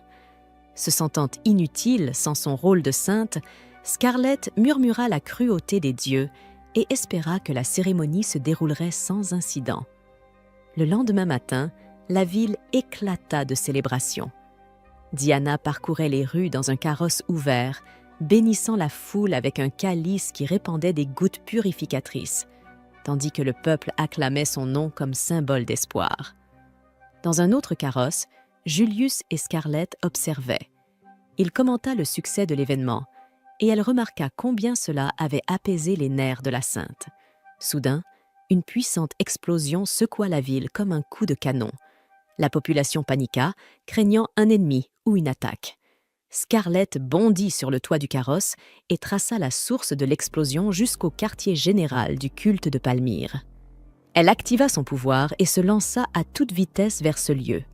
Elle arracha la lance de la statue de la déesse Palmyre, écrasa sa tête d'un seul coup et, avec un sourire sauvage, annonça le début de son propre festival sanglant. Elle découvre l'endroit où se cachent les terroristes et utilise sa bénédiction pour lancer sa lance, détruisant ainsi la cathédrale et provoquant une énorme explosion. Les terroristes réalisent que la lance a enflammé leur poudre à canon et Scarlett révèle que c'est elle qui l'a lancée. Mais elle se demande pourquoi l'explosion ne les a pas blessés. Ils la reconnaissent alors comme le démon aux cheveux d'argent, mais restent confiants, pensant pouvoir la vaincre grâce à la présence d'un inquisiteur nommé Cataro celui-ci, déclare qu'il ne tolérera pas son comportement. Cependant, il est choqué de la voir porter la tête de la statue de Palmea, comprenant ainsi qu'elle l'a détruite, décidé à la punir. Il prépare un sort, mais elle le frappe soudainement avec la tête de la statue. Elle lui arrache son pendentif pendant qu'il lui révèle leur mission, empêcher la tenue du festival. Il explique qu'ils ont passé d'innombrables nuits à mettre leur plan au point. Elle le remercie pour sa confession avant de l'assommer, tandis que les autres terroristes pensent que leur foi est mise à l'épreuve déterminée à la vaincre, ils se ruent sur elle. Mais Scarlett repousse l'un d'eux d'un coup de poing et déclare qu'ils vont payer pour leur stupidité. Les gardes arrivent alors à la cathédrale, mais elle leur dit qu'elle a déjà neutralisé les terroristes et qu'elle leur laisse le reste du travail. Elle aperçoit des guérisseurs soignant les civils blessés et comprend qu'ils travaillent pour la famille royale, sans doute envoyés par Julius Diana l'appelle, mais sa monture se brise soudainement, la faisant chuter. Tout le monde s'inquiète, mais Leonardo la rattrape de justesse et lui demande si elle va bien. À cet instant, Scarlett tombe immédiatement amoureuse de lui. Plus tard, Sigurd rapporte que le pèlerinage a pu quitter la ville en sécurité, et il pense que les Palméens ne pourront plus agir. Mais Julius n'est pas d'accord. Selon lui, quelqu'un parmi les pèlerins collabore avec les Palméens. Il ordonne donc à Sigurd de s'infiltrer dans le groupe pour découvrir leurs véritables intentions. Pendant ce temps, les chevaliers escortent le carrosse de Diana. Leonardo se demande pourquoi Scarlett a décidé de rejoindre le pèlerinage. Elle lui explique qu'elle a annulé son voyage aux sources chaudes après avoir vu la cruauté des Palméens. Mais il doute de ses paroles, car les disciples palméens capturés lui ont dit qu'ils la craignaient, elle les aurait battus, il soupçonne donc qu'elle soit mêlée à l'incident. Scarlett s'explique. Elle a été appelée pour assister au pèlerinage, et Leonardo pense que Julius requiert son aide à cause de sa bénédiction. Cependant, il sait qu'elle ne peut pas tout affronter seule, et lui conseille de demander son soutien avant de se mettre en danger. Ce soir-là, tout le monde installe le campement, et deux jeunes filles viennent dire à Scarlett que Diana agit bizarrement. Scarlett pense qu'elle est encore traumatisée par l'incident, mais les filles sont convaincues qu'il y a une autre raison. Elles décident donc d'aller lui rendre visite dans sa tente. À peine entrée, Diana pousse un cri et se met à se rouler sur son lit. Scarlett lui dit de se calmer, mais Diana explique qu'elle n'y arrive pas, car chaque fois qu'elle regarde Scarlett, elle revoit Leonardo. Scarlett comprend alors que Diana est amoureuse de lui. Elle la félicite pour son bon goût, car selon elle, Leonardo est le plus merveilleux des hommes. Diana avoue qu'elle aimerait mieux le connaître, mais ne sait pas comment s'y prendre, car c'est la première fois qu'elle ressent ce genre de choses. Scarlett, confiante, lui dit qu'elle a un plan. Une semaine plus tard, elles arrivent dans une ville à la frontière Est, où elles profitent des sources chaudes. Scarlett annonce à Diana qu'il est temps de revoir leur plan. Diana, nerveuse, doit inviter Leonardo à un rendez-vous. Mais Scarlett lui promet de s'occuper de tout. Elle lui arrange les cheveux et la déguise en roturière, pensant que Leonardo sera charmé par ce nouveau côté d'elle. Diana promet de faire de son mieux, et Scarlett loue sa détermination. Puis elle ouvre la porte et ordonne à Nanka de veiller sur Diana. Nanka, surpris, lui demande comment elle a su qu'il se trouvait là. Elle lui répond qu'elle sait très bien que Leonardo lui a ordonné de surveiller Diana, et elle le félicite pour son bon travail. Toutes deux commencent à le caresser, et Scarlett lui propose un bain chaud, mais il répond qu'il n'aime pas l'eau chaude. Il rappelle à Diana qu'elle doit passer à l'action, car Leonardo va bientôt se coucher. Diana prend alors son courage à deux mains et invite Leonardo à faire un tour de la ville. Il se souvient que Scarlett lui a conseillé d'y aller. car Diana voulait se détendre comme une fille ordinaire. Il accepte donc, et Scarlett les observe de loin, en pensant explorer la vie nocturne de la cité. Alors qu'elle se promène, Julius la rejoint soudainement. Elle lui demande ce qu'il fait là, et il lui répond qu'il voulait simplement passer un peu de temps avec elle. Elle lui explique qu'elle n'est pas venue pour s'amuser, mais pour surveiller les aventuriers locaux. Intrigué, Julius lui demande pourquoi elle s'intéresse à eux. Elle lui rappelle Donovan, qui était lui aussi un aventurier, et il comprend qu'elle cherche des fauteurs de troubles à corriger. Julius tente de lui dire que tous les aventuriers ne sont pas comme Donovan. Mais à ce moment-là, il voit un groupe d'hommes en train de dévaster la boutique d'un marchand, furieux d'avoir perdu un pari. Scarlett comprend immédiatement que ces hommes sont des aventuriers, et Julius, après les avoir observés un instant, estime qu'ils méritent une bonne leçon. Il achète alors toute la marchandise du commerçant et lui dit de laisser Scarlett faire ce qu'elle veut des aventuriers en échange. Le marchand accepte sans hésiter, et Scarlett se lance aussitôt dans la bagarre. Les aventuriers lui ordonnent de ne pas se mêler d'eux, prétendant appartenir à une guilde très réputée. Mais elle s'en moque complètement et leur répond qu'ils ne sont peut-être pas des cibles parfaites, mais qu'elle a tout de même envie de les corriger. Pendant ce temps, Leonardo ressent une étrange inquiétude, tandis que Diana s'arrête à un stand où il faut attraper des poissons rouges pour gagner un prix. Le vendeur l'encourage à essayer, mais elle échoue à plusieurs reprises. Voyant cela, Leonardo lui montre la bonne technique, et grâce à lui, elle réussit à attraper un poisson. Le commerçant lui dit qu'elle peut le garder, mais Diana refuse, pensant que le poisson se sentirait seul sans ses amis. Elle continue de profiter de la soirée avec Leonardo jusqu'à ce qu'ils croisent un marchand vendant des oreilles de chat. Le vendeur propose une réduction si elle en achète 2. Leonardo, un peu gêné, ne veut pas emporter, mais Diana accepte tout de même, ravie d'avoir des accessoires assortis. Alors qu'elle avance joyeusement, elle manque de heurter des ivrognes, mais Leonardo la tire vers lui pour la protéger. Il lui dit de rester près de lui, car croiser un homme saoul pourrait lui attirer des ennuis. Elle a alors l'impression qu'il la materne et lui demande s'il la voit comme une enfant. Il répond qu'elle lui rappelle Scarlett lorsqu'elle était plus jeune. Diana, rougissante, rétorque que c'est impossible. Elle n'a rien à voir avec Scarlett. Selon elle, elle n'est qu'une fille maladroite qui dépend toujours des autres pour être protégée. Mais Leonardo la contredit, affirmant qu'elle accomplit son devoir avec brio malgré son jeune âge et qu'elle est précieuse pour le royaume. Elle prend alors son courage à deux mains, prête à lui avouer ses sentiments, mais une agitation éclate non loin. Des passants parlent d'une fille aux cheveux argentés, et Leonardo comprend immédiatement. Scarlett a encore causé des ennuis. Un chevalier vient lui confirmer la nouvelle, et Leonardo ordonne qu'on raccompagne Diana à l'auberge avant de partir à la recherche de Scarlett. Pendant ce temps, Dios et les autres chevaliers croisent un marchand qui leur offre de la nourriture. Dios s'apprête à la manger, mais Paragas lui rappelle qu'ils sont encore en service. Dios prétend aller vérifier les autres stands, mais il s'éloigne discrètement, tenant un morceau de papier dans la main.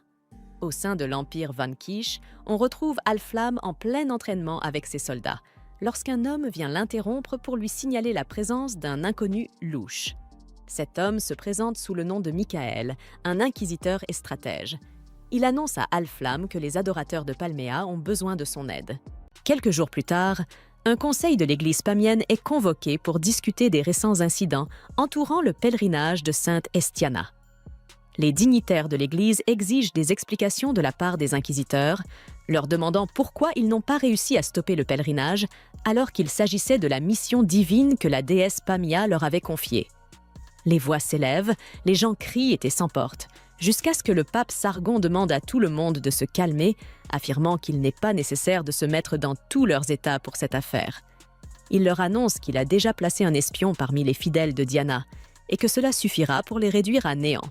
Cependant, tandis que ce gros homme répugnant éclate de rire à propos de son plan vicieux, il ignore complètement que Sigurd a déjà infiltré l'église pamienne sous l'identité d'un chevalier, et qu'il a tout entendu.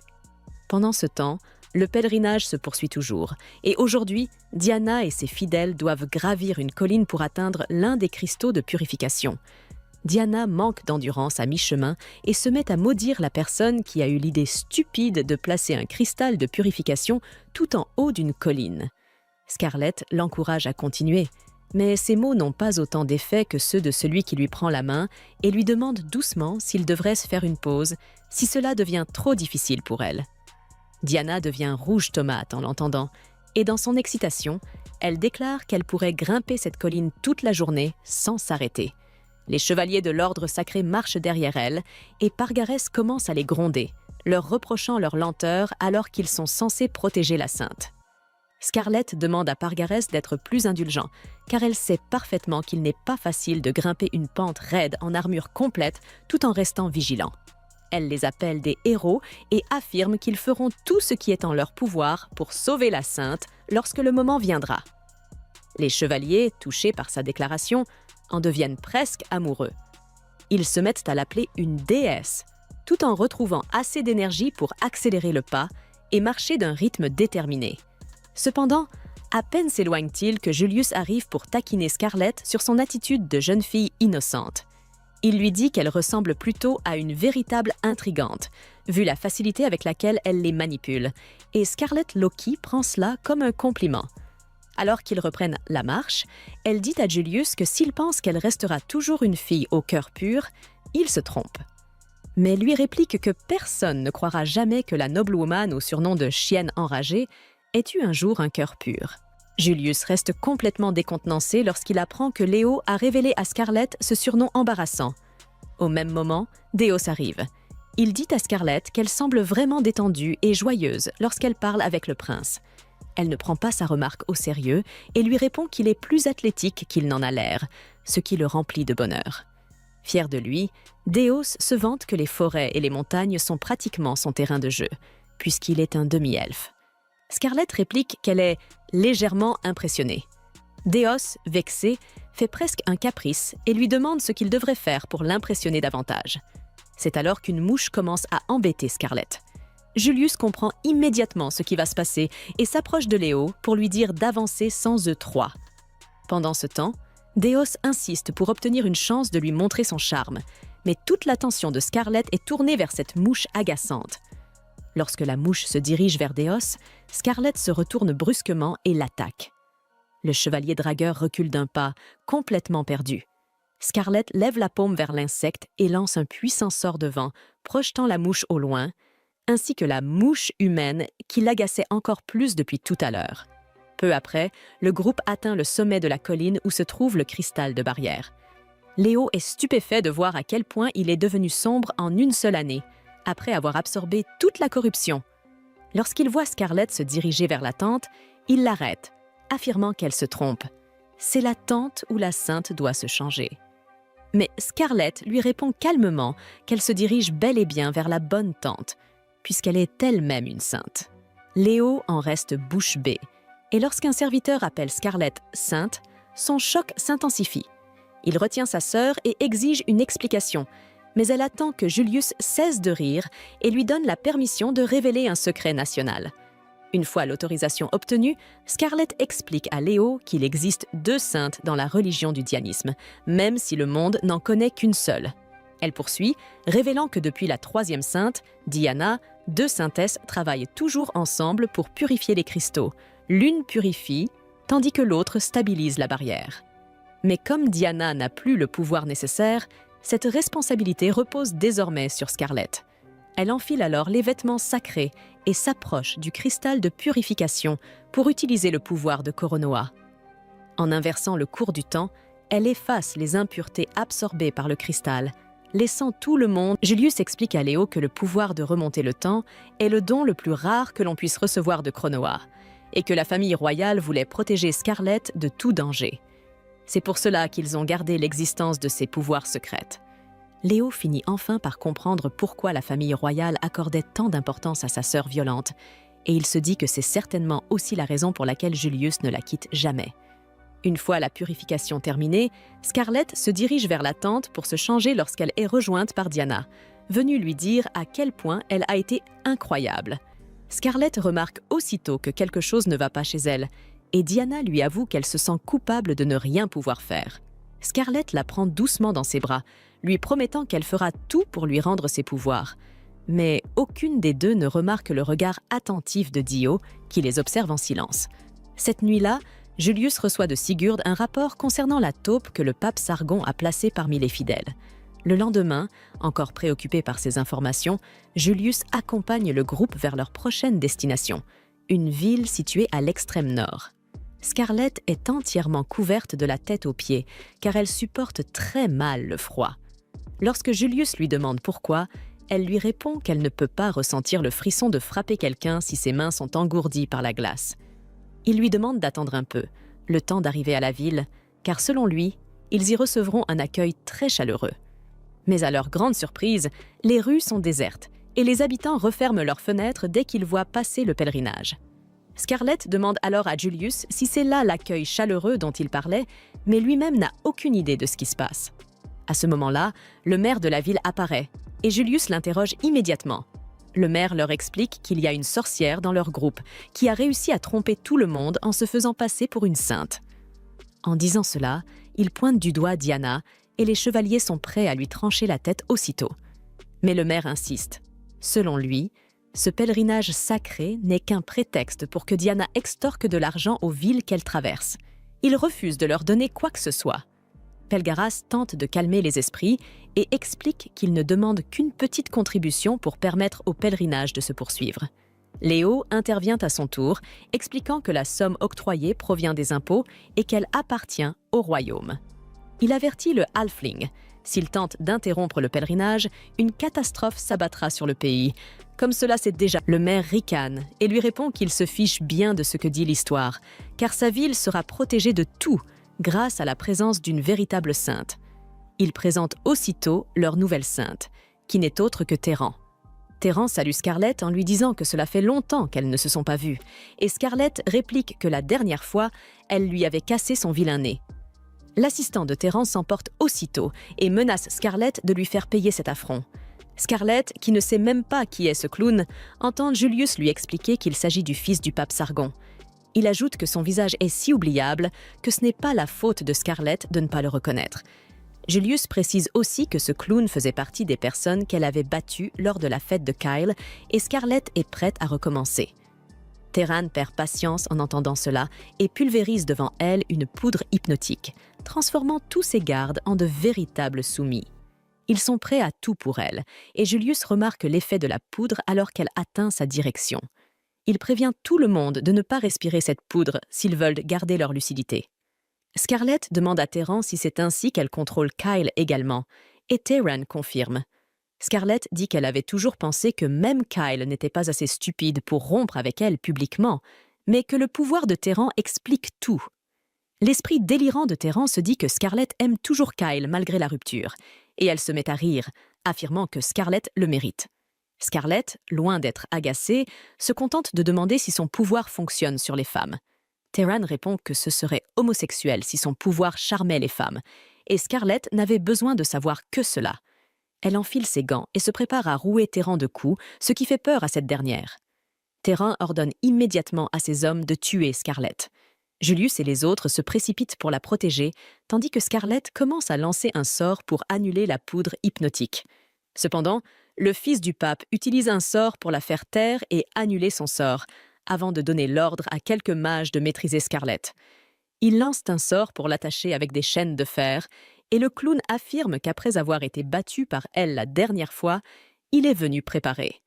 Malheureusement pour lui, Scarlett connaissait sa faiblesse bien avant, et elle est prête à cette situation.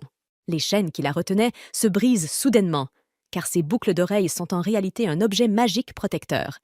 Elle se précipite alors en avant, assénant un coup de poing qui met le clown KO et terrasse les lanceurs de sorts qui l'accompagnaient. Le reste des gardes l'attaquent, mais ils ne font pas le poids face à la puissance brute et à la vitesse de Scarlett. Elle les élimine sans effort, puis se dirige vers Terran, qui ordonne à son garde du corps de la protéger. La dominatrice lui intime de se calmer tandis qu'elle sort son fouet et commence à l'agiter, se présentant comme membre de l'Inquisition. Scarlett esquive facilement toutes ses attaques, puis la met à terre d'un coup de pied, terrifiant Terran. Scarlett grimpe sur elle, lui reprochant de ne pas avoir complètement aplati son visage lors de leur dernière rencontre. Elle se prépare à finir ce qu'elle n'avait pas pu achever, mais son poing est bloqué par une barrière. Scarlett est stupéfaite de voir une barrière exactement semblable à celle que Diana pouvait créer avant que ses pouvoirs ne disparaissent, se demandant ce qui se passe. Elle entend le cri de Diana et découvre que Dio la retient en otage. Palgaras lui demande ce qu'il fout et Dio répond qu'il voulait rester en dehors de cette affaire, mais qu'il ne peut pas laisser Terran être blessé. Il pointe son couteau sur Diana, révélant qu'il est en réalité un espion de l'église palméenne et, de surcroît, un de leurs inquisiteurs. Tout le monde commence à le traiter de traître, mais Dio n'en a cure. Il propose d'échanger les otages pour régler la situation pacifiquement et Palgaras répond qu'on ne fait pas de transactions avec des terroristes. Cependant, lorsque Dio pose sa lame sur le cou de Diana, Léo panique et accepte l'échange. Scarlett s'éloigne immédiatement de Terran et Dio libère Diana, déclarant que tout le monde gagne dans cette situation. Léo se précipite pour étreindre Diana, lui assurant qu'elle est enfin en sécurité. Une fois qu'elle est hors de danger, Terran se moque de Scarlett pour avoir échoué à la toucher cette fois, puis invoque une tempête pour disparaître sur place avec Dio. Scarlett s'épuise totalement une fois son ennemi parti et tombe à genoux. Julius accourt à ses côtés et Scarlett s'effondre dans ses bras après avoir dépensé tant d'énergie. Il lui demande de bien se reposer, car il va s'occuper de la situation maintenant, mais elle insiste pour qu'il lui laisse porter le coup final. Dans ses rêves, elle se demande où elle se trouve lorsqu'apparaît Krenoa, le dieu du temps. Scarlett s'incline pour le remercier de sa bénédiction, ce qui surprend Krenoa, car il ne l'a vu que frapper les gens lorsqu'il regarde la terre. Cependant, son désir de se battre pour le bien supérieur est la raison pour laquelle il l'a convoqué. Krenoa ordonne à Scarlett d'aider Diana à récupérer ses pouvoirs, qui ont été volés par la déesse Palmea et sa grande prêtresse. Il commence alors à raconter l'histoire en détail, révélant que Palmea a volé les pouvoirs de Diana parce qu'elle est amoureuse de lui. Scarlett est choquée d'apprendre cela, mais Krenoa explique que Palmea a toujours été une femme jalouse et qu'elle n'aime pas qu'il accorde ses bénédictions aux mortels. Elle était vraiment furieuse quand il a béni Diana et Scarlett, alors elle a voulu leur retirer leur pouvoir. Cependant, les dieux ne peuvent pas intervenir directement dans le monde des mortels, alors elle a créé un double d'elle-même à partir de ses cheveux, afin de pouvoir utiliser ses bénédictions tout en exerçant son autorité en tant que déesse sur Terre. Mais elle ne pouvait créer qu'un corps vide. Pour y insuffler une âme, elle a choisi une fille du monde moderne, et ainsi Taran est née. Aujourd'hui, elle agit comme représentante directe de Palmea dans le monde des mortels, avec pour objectif de détruire la vie de Scarlett et Diana, car elles ont reçu les bénédictions de Krenoa. Peu importe si cela détruit tout le royaume. Furieuse en entendant cela, Scarlett remarque que la déesse a l'air d'une vraie garce, et Krenoa ne peut qu'approuver. Il envoie une sphère lumineuse vers Scarlett, et lorsqu'elle la saisit, elle se transforme en une montre de poche. Krenoa lui explique que si elle balance cette montre devant Taran, elle pourra extraire le pouvoir de Diana de son corps. Il lui offre ensuite un autre cadeau. Il enlève la coloration noire de ses cheveux et booste ses pouvoirs à leur maximum. Il lui demande si elle veut tester ses nouvelles capacités tout de suite, et pour cela, il invoque des sacs de frappe portant les visages des nobles corrompus. Scarlett se réjouit de pouvoir utiliser ses pouvoirs améliorés pour démolir les sacs de frappe, mais ce qui l'excite encore plus, c'est de penser à utiliser ce pouvoir dans la vraie vie. 7 ans plus tôt, dans un petit village, Diana s'était disputée avec son amie Mary, et les deux filles avaient décidé d'en finir avec leur amitié. Le soir venu, la mère de Diana lui lut une histoire sur la sainte. Elle lui dit que Diana devrait essayer de lui ressembler, une personne bienveillante qui protégeait ceux qui comptaient pour elle. Mais Diana en doutait profondément, car elle venait tout juste de se battre avec son amie. Finalement, elle s'endormit et se retrouva, dans son rêve, devant une jeune fille qui lui transmit le pouvoir de la sainte. À partir de ce moment-là, cette fillette allait devenir la sainte Diana. Le lendemain matin, Diana découvrit qu'elle pouvait utiliser la magie. Emplie d'excitation, elle sortit aussitôt pour l'annoncer à tout le monde. On la prit d'abord pour une menteuse, jusqu'à ce qu'elle invoque la barrière sacrée de la sainte. C'est ainsi que la vie d'une simple villageoise née dans un petit village de Palestine fut bouleversée du jour au lendemain. Très vite, des foules commencèrent à se rassembler devant la maison de Diana, priant et la vénérant. Lorsqu'elle revit Mary, Diana courut vers elle, s'excusant pour leur dispute et lui demandant de se réconcilier. Mais Mary lui répondit qu'elle n'était plus digne d'être son amie. Plus personne ne traitait Diana comme une fille normale. Des membres du clergé de la sainte Diana vinrent alors pour l'emmener. Tandis que les habitants la saluaient et lui faisaient leurs adieux, Diana regretta profondément d'avoir révélé qu'elle était devenue la sainte. Pendant le trajet en carrosse, l'une des clercs lui expliqua que la précédente sainte était décédée et que c'était désormais à elle de protéger le royaume. Diana comprit alors que personne ne voulait plus de la simple Diana qu'elle avait été. À leur arrivée à la cathédrale, elle rencontra Scarlett pour la première fois. Toutes deux travailleraient ensemble pour purifier les gemmes sacrées et défendre le royaume. Une nuit, Diana demanda à Scarlett comment elle faisait pour être aussi parfaite. Elle lui confia qu'elle ne se sentait être qu'une fille insignifiante du village, sans valeur en dehors du pouvoir de la sainte. Scarlett lui répondit que lorsque Diana souriait et restait si lumineuse, cela donnait de la joie aux autres, et que ce n'était pas un pouvoir divin, mais quelque chose d'unique à elle. « Ce n'est pas quelque chose que tout le monde peut faire », ajouta-t-elle. Mais Diana ne parvenait pas à se voir ainsi. Au fond d'elle, elle était indécise, anxieuse du regard des autres, et profondément jalouse. Dans le présent, Sigurd vint l'informer que Julius souhaitait la voir. En entrant dans la pièce, elle découvrit que Scarlett était toujours inconsciente et ne s'était pas encore réveillée. Alors que Julius lui lança un regard chargé de menaces, Diana comprit qu'il savait déjà qu'elle les avait trahis. Il expliqua que le haut dignitaire palméen qu'ils avaient été capturés leur avait révélé que Diana et Dios avaient divulgué des informations cruciales concernant la faction Dianan. Diana accepta pleinement sa faute, surtout celle d'avoir mis Scarlett en danger. Elle s'attendait à ce que le prince l'arrête, mais il choisit de ne pas le faire, conscient qu'une telle décision ne ferait qu'aggraver le chaos. Et si Scarlett apprenait que quelque chose était arrivé à Diana pendant son sommeil, elle en serait profondément bouleversée. Il lui permit donc de rester libre pour le reste du pèlerinage, mais il voulait savoir pourquoi elle l'avait trahi.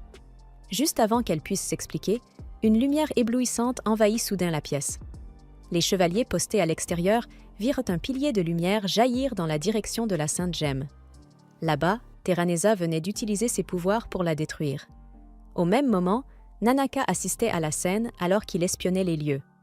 Deux des inquisiteurs palméens, Lord Avalon et Lord Baroque, annoncèrent à Terraneza qu'ils revenaient de leur mission. Elle les félicita pour leur efficacité et remercia également les membres des paladins de l'Immaculée Divinité de l'Empire Eldran pour leur coopération. Baroque se demanda si les négociations de Michelin avaient échoué, puisqu'il n'était pas encore revenu, alors que sa propre mission s'était bien déroulée. Avalon le rassura. Il n'y avait rien à craindre. Après tout, Venkish et Palestine étaient en conflit depuis des années. Il était donc naturel que Venkish accepte leur proposition. Malheureusement, avant que Nanaka puisse partir pour prévenir les autres, il fut capturé par un sort lancé par Terraneza. Peu après, Julius reçut la nouvelle concernant la Sainte Gemme. Sa destruction avait créé une brèche dans la barrière et une énorme vague de monstres se dirigeait vers Snowing. Grâce à sa clairvoyance, Léo informa le prince qu'il y en avait plusieurs milliers. Julius trouva étrange que des monstres non grégaires avancent d'un seul bloc. Il ordonna alors à Léo d'aller chercher l'ordre sacré. Puis, il demanda à Peragus et à ses hommes de se répartir dans les différents quartiers pour transmettre l'alerte et rassembler tous les habitants sur la place, d'où ils seraient évacués. Aussitôt après, Sigurd arriva avec une autre nouvelle. L'Empire sacré d'Eldrin et la principauté de Falconia venaient de déclarer la guerre à Palestin. À ce moment-là, leurs armées avançaient déjà vers les frontières. Sigurd conseilla à Julius de retourner immédiatement à la capitale. Julius ordonna alors à Léo de faire revenir la garnison avec une procession sainte jusqu'à la cathédrale de Dianan à la capitale. Diana, de son côté, remarqua que tout le monde agissait étrangement. Elle ne s'attendait pas à ce que les choses tournent ainsi. Elle n'arrivait à faire sourire personne.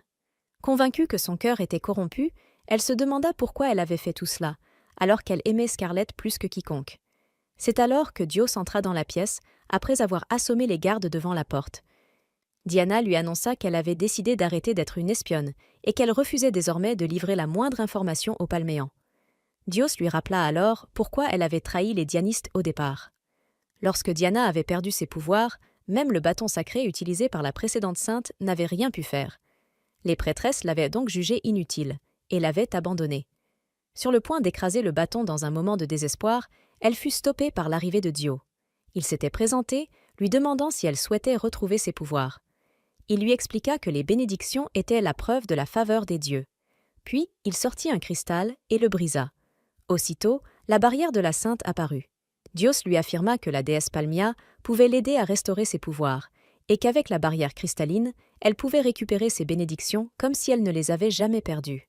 Effrayée, confuse, mais désespérée d'être à nouveau reconnue, Diana l'avait écoutée. Dios lui proposa la puissance en échange d'une année d'informations confidentielles sur la faction dianiste. Sachant que sans la bénédiction de la Sainte, le royaume de Palestine serait envahi par les monstres, et souhaitant prouver qu'elle avait encore de la valeur, Diana lui avait demandé de promettre qu'il n'utiliserait jamais ces informations pour blesser qui que ce soit. À présent, Dio lui annonçait que tout son travail aurait été vain si elle s'arrêtait maintenant. Mais Diana ne voulait plus trahir ceux qui l'avaient sincèrement protégée. Elle voulait vivre sans honte, comme Scarlett. À ces mots, Dio décida qu'il était temps de se débarrasser de Scarlett. Diana se jeta sur lui avec un poignard, mais il la désarma en un instant et lui saisit le bras. Soudain, les pouvoirs de Scarlett jaillirent. L'instant suivant, elle projeta Dio à travers le mur. Elle venait de se réveiller, et elle s'était rarement sentie aussi bien. Pendant ce temps, Julius expliqua à Sigurd qu'il y avait de fortes chances que les Palméens soient impliqués dans tout le chaos en cours. Si Vanquish profitait de l'occasion pour envahir, ils seraient contraints d'agiter le drapeau blanc et de feindre leur reddition. C'est alors qu'un cavalier dragon apparut devant eux. Il se présenta comme Jin, vice-capitaine des Dragons du Ciel Rouge de l'Empire Vanquish, et remit à Julius une lettre du prince Alfling. Ailleurs, les chevaliers du clergé dianant avaient attaché Dios. Ils étaient prêts à l'exécuter, jusqu'à ce que Scarlett les arrête. Elle voulait l'interroger elle-même. Dès qu'ils furent seuls, Dio tenta de s'échapper en coupant la corde, mais Scarlett utilisa ses pouvoirs pour l'immobiliser, puis l'attacha à nouveau. Elle voulait connaître ses véritables sentiments. Elle lui rappela que lorsque le palanquin de Diana s'était effondré lors du festival, il avait failli se précipiter pour la sauver. Il avait eu le même regard inquiet que Léo lorsqu'il s'inquiétait pour Scarlett. Dios finit par avouer, Diana était sa demi-sœur. Sa mère était une elfe, mais ils partageaient le même père. Il ne l'avait jamais dit à Diana et n'avait appris son existence que lorsqu'il avait secrètement rendu visite à son père. Il comptait frapper cet homme qu'il avait abandonné, lui et sa mère. Mais à la place, il y vit sa demi-sœur, souriante, innocente, rayonnante, et il la trouva adorable. Son assurance, sa personnalité, son petit corps compact. Il tomba amoureux d'elle au premier regard, mais pas d'un amour romantique. Même si, il faut le dire, son visage donnait plutôt l'impression du contraire, ce qui rendait la situation délicate et franchement douteuse. Waouh, ils ont vraiment mis un siscon dans cette histoire. Dios voulait simplement rendre son sourire à Diana, quoi qu'il en coûte. S'il avait rejoint les Palméens, c'était uniquement parce qu'il ne supportait pas de la voir perdre la bénédiction du Saint et sombrer dans le désespoir. Il avait espéré que Terraneza disait vrai en affirmant pouvoir restaurer ses pouvoirs. Mais maintenant que Diana n'y tenait plus, il avait décidé de trahir Palméa, lui aussi. Pour le prouver, il donna à Scarlett des informations internes sur les Palméens, connues seulement des inquisiteurs. Mais Scarlett écrasa la note par réflexe. Pour elle, un simple bout de papier n'était pas suffisant pour croire un homme qui avait menti autant. Elle lui dit que s'il voulait regagner sa confiance et continuer à protéger sa sœur, alors 100 paroles venant d'une bouche habituée au mensonge valent au moins qu'un seul cœur ouvert sans artifice. Un peu plus tôt, Scarlett avait confronté Diana. Elle avait effectivement péché en participant à cette œuvre malfaisante. Elle lui demanda de s'excuser auprès de tous une fois que cette affaire serait terminée et d'accepter le châtiment approprié. Mais elle la réconforta aussi. Elle lui dit de faire tout ce qu'elle pouvait pour l'instant, car elle croyait que Diana était bien plus forte que ce que Dios imaginait.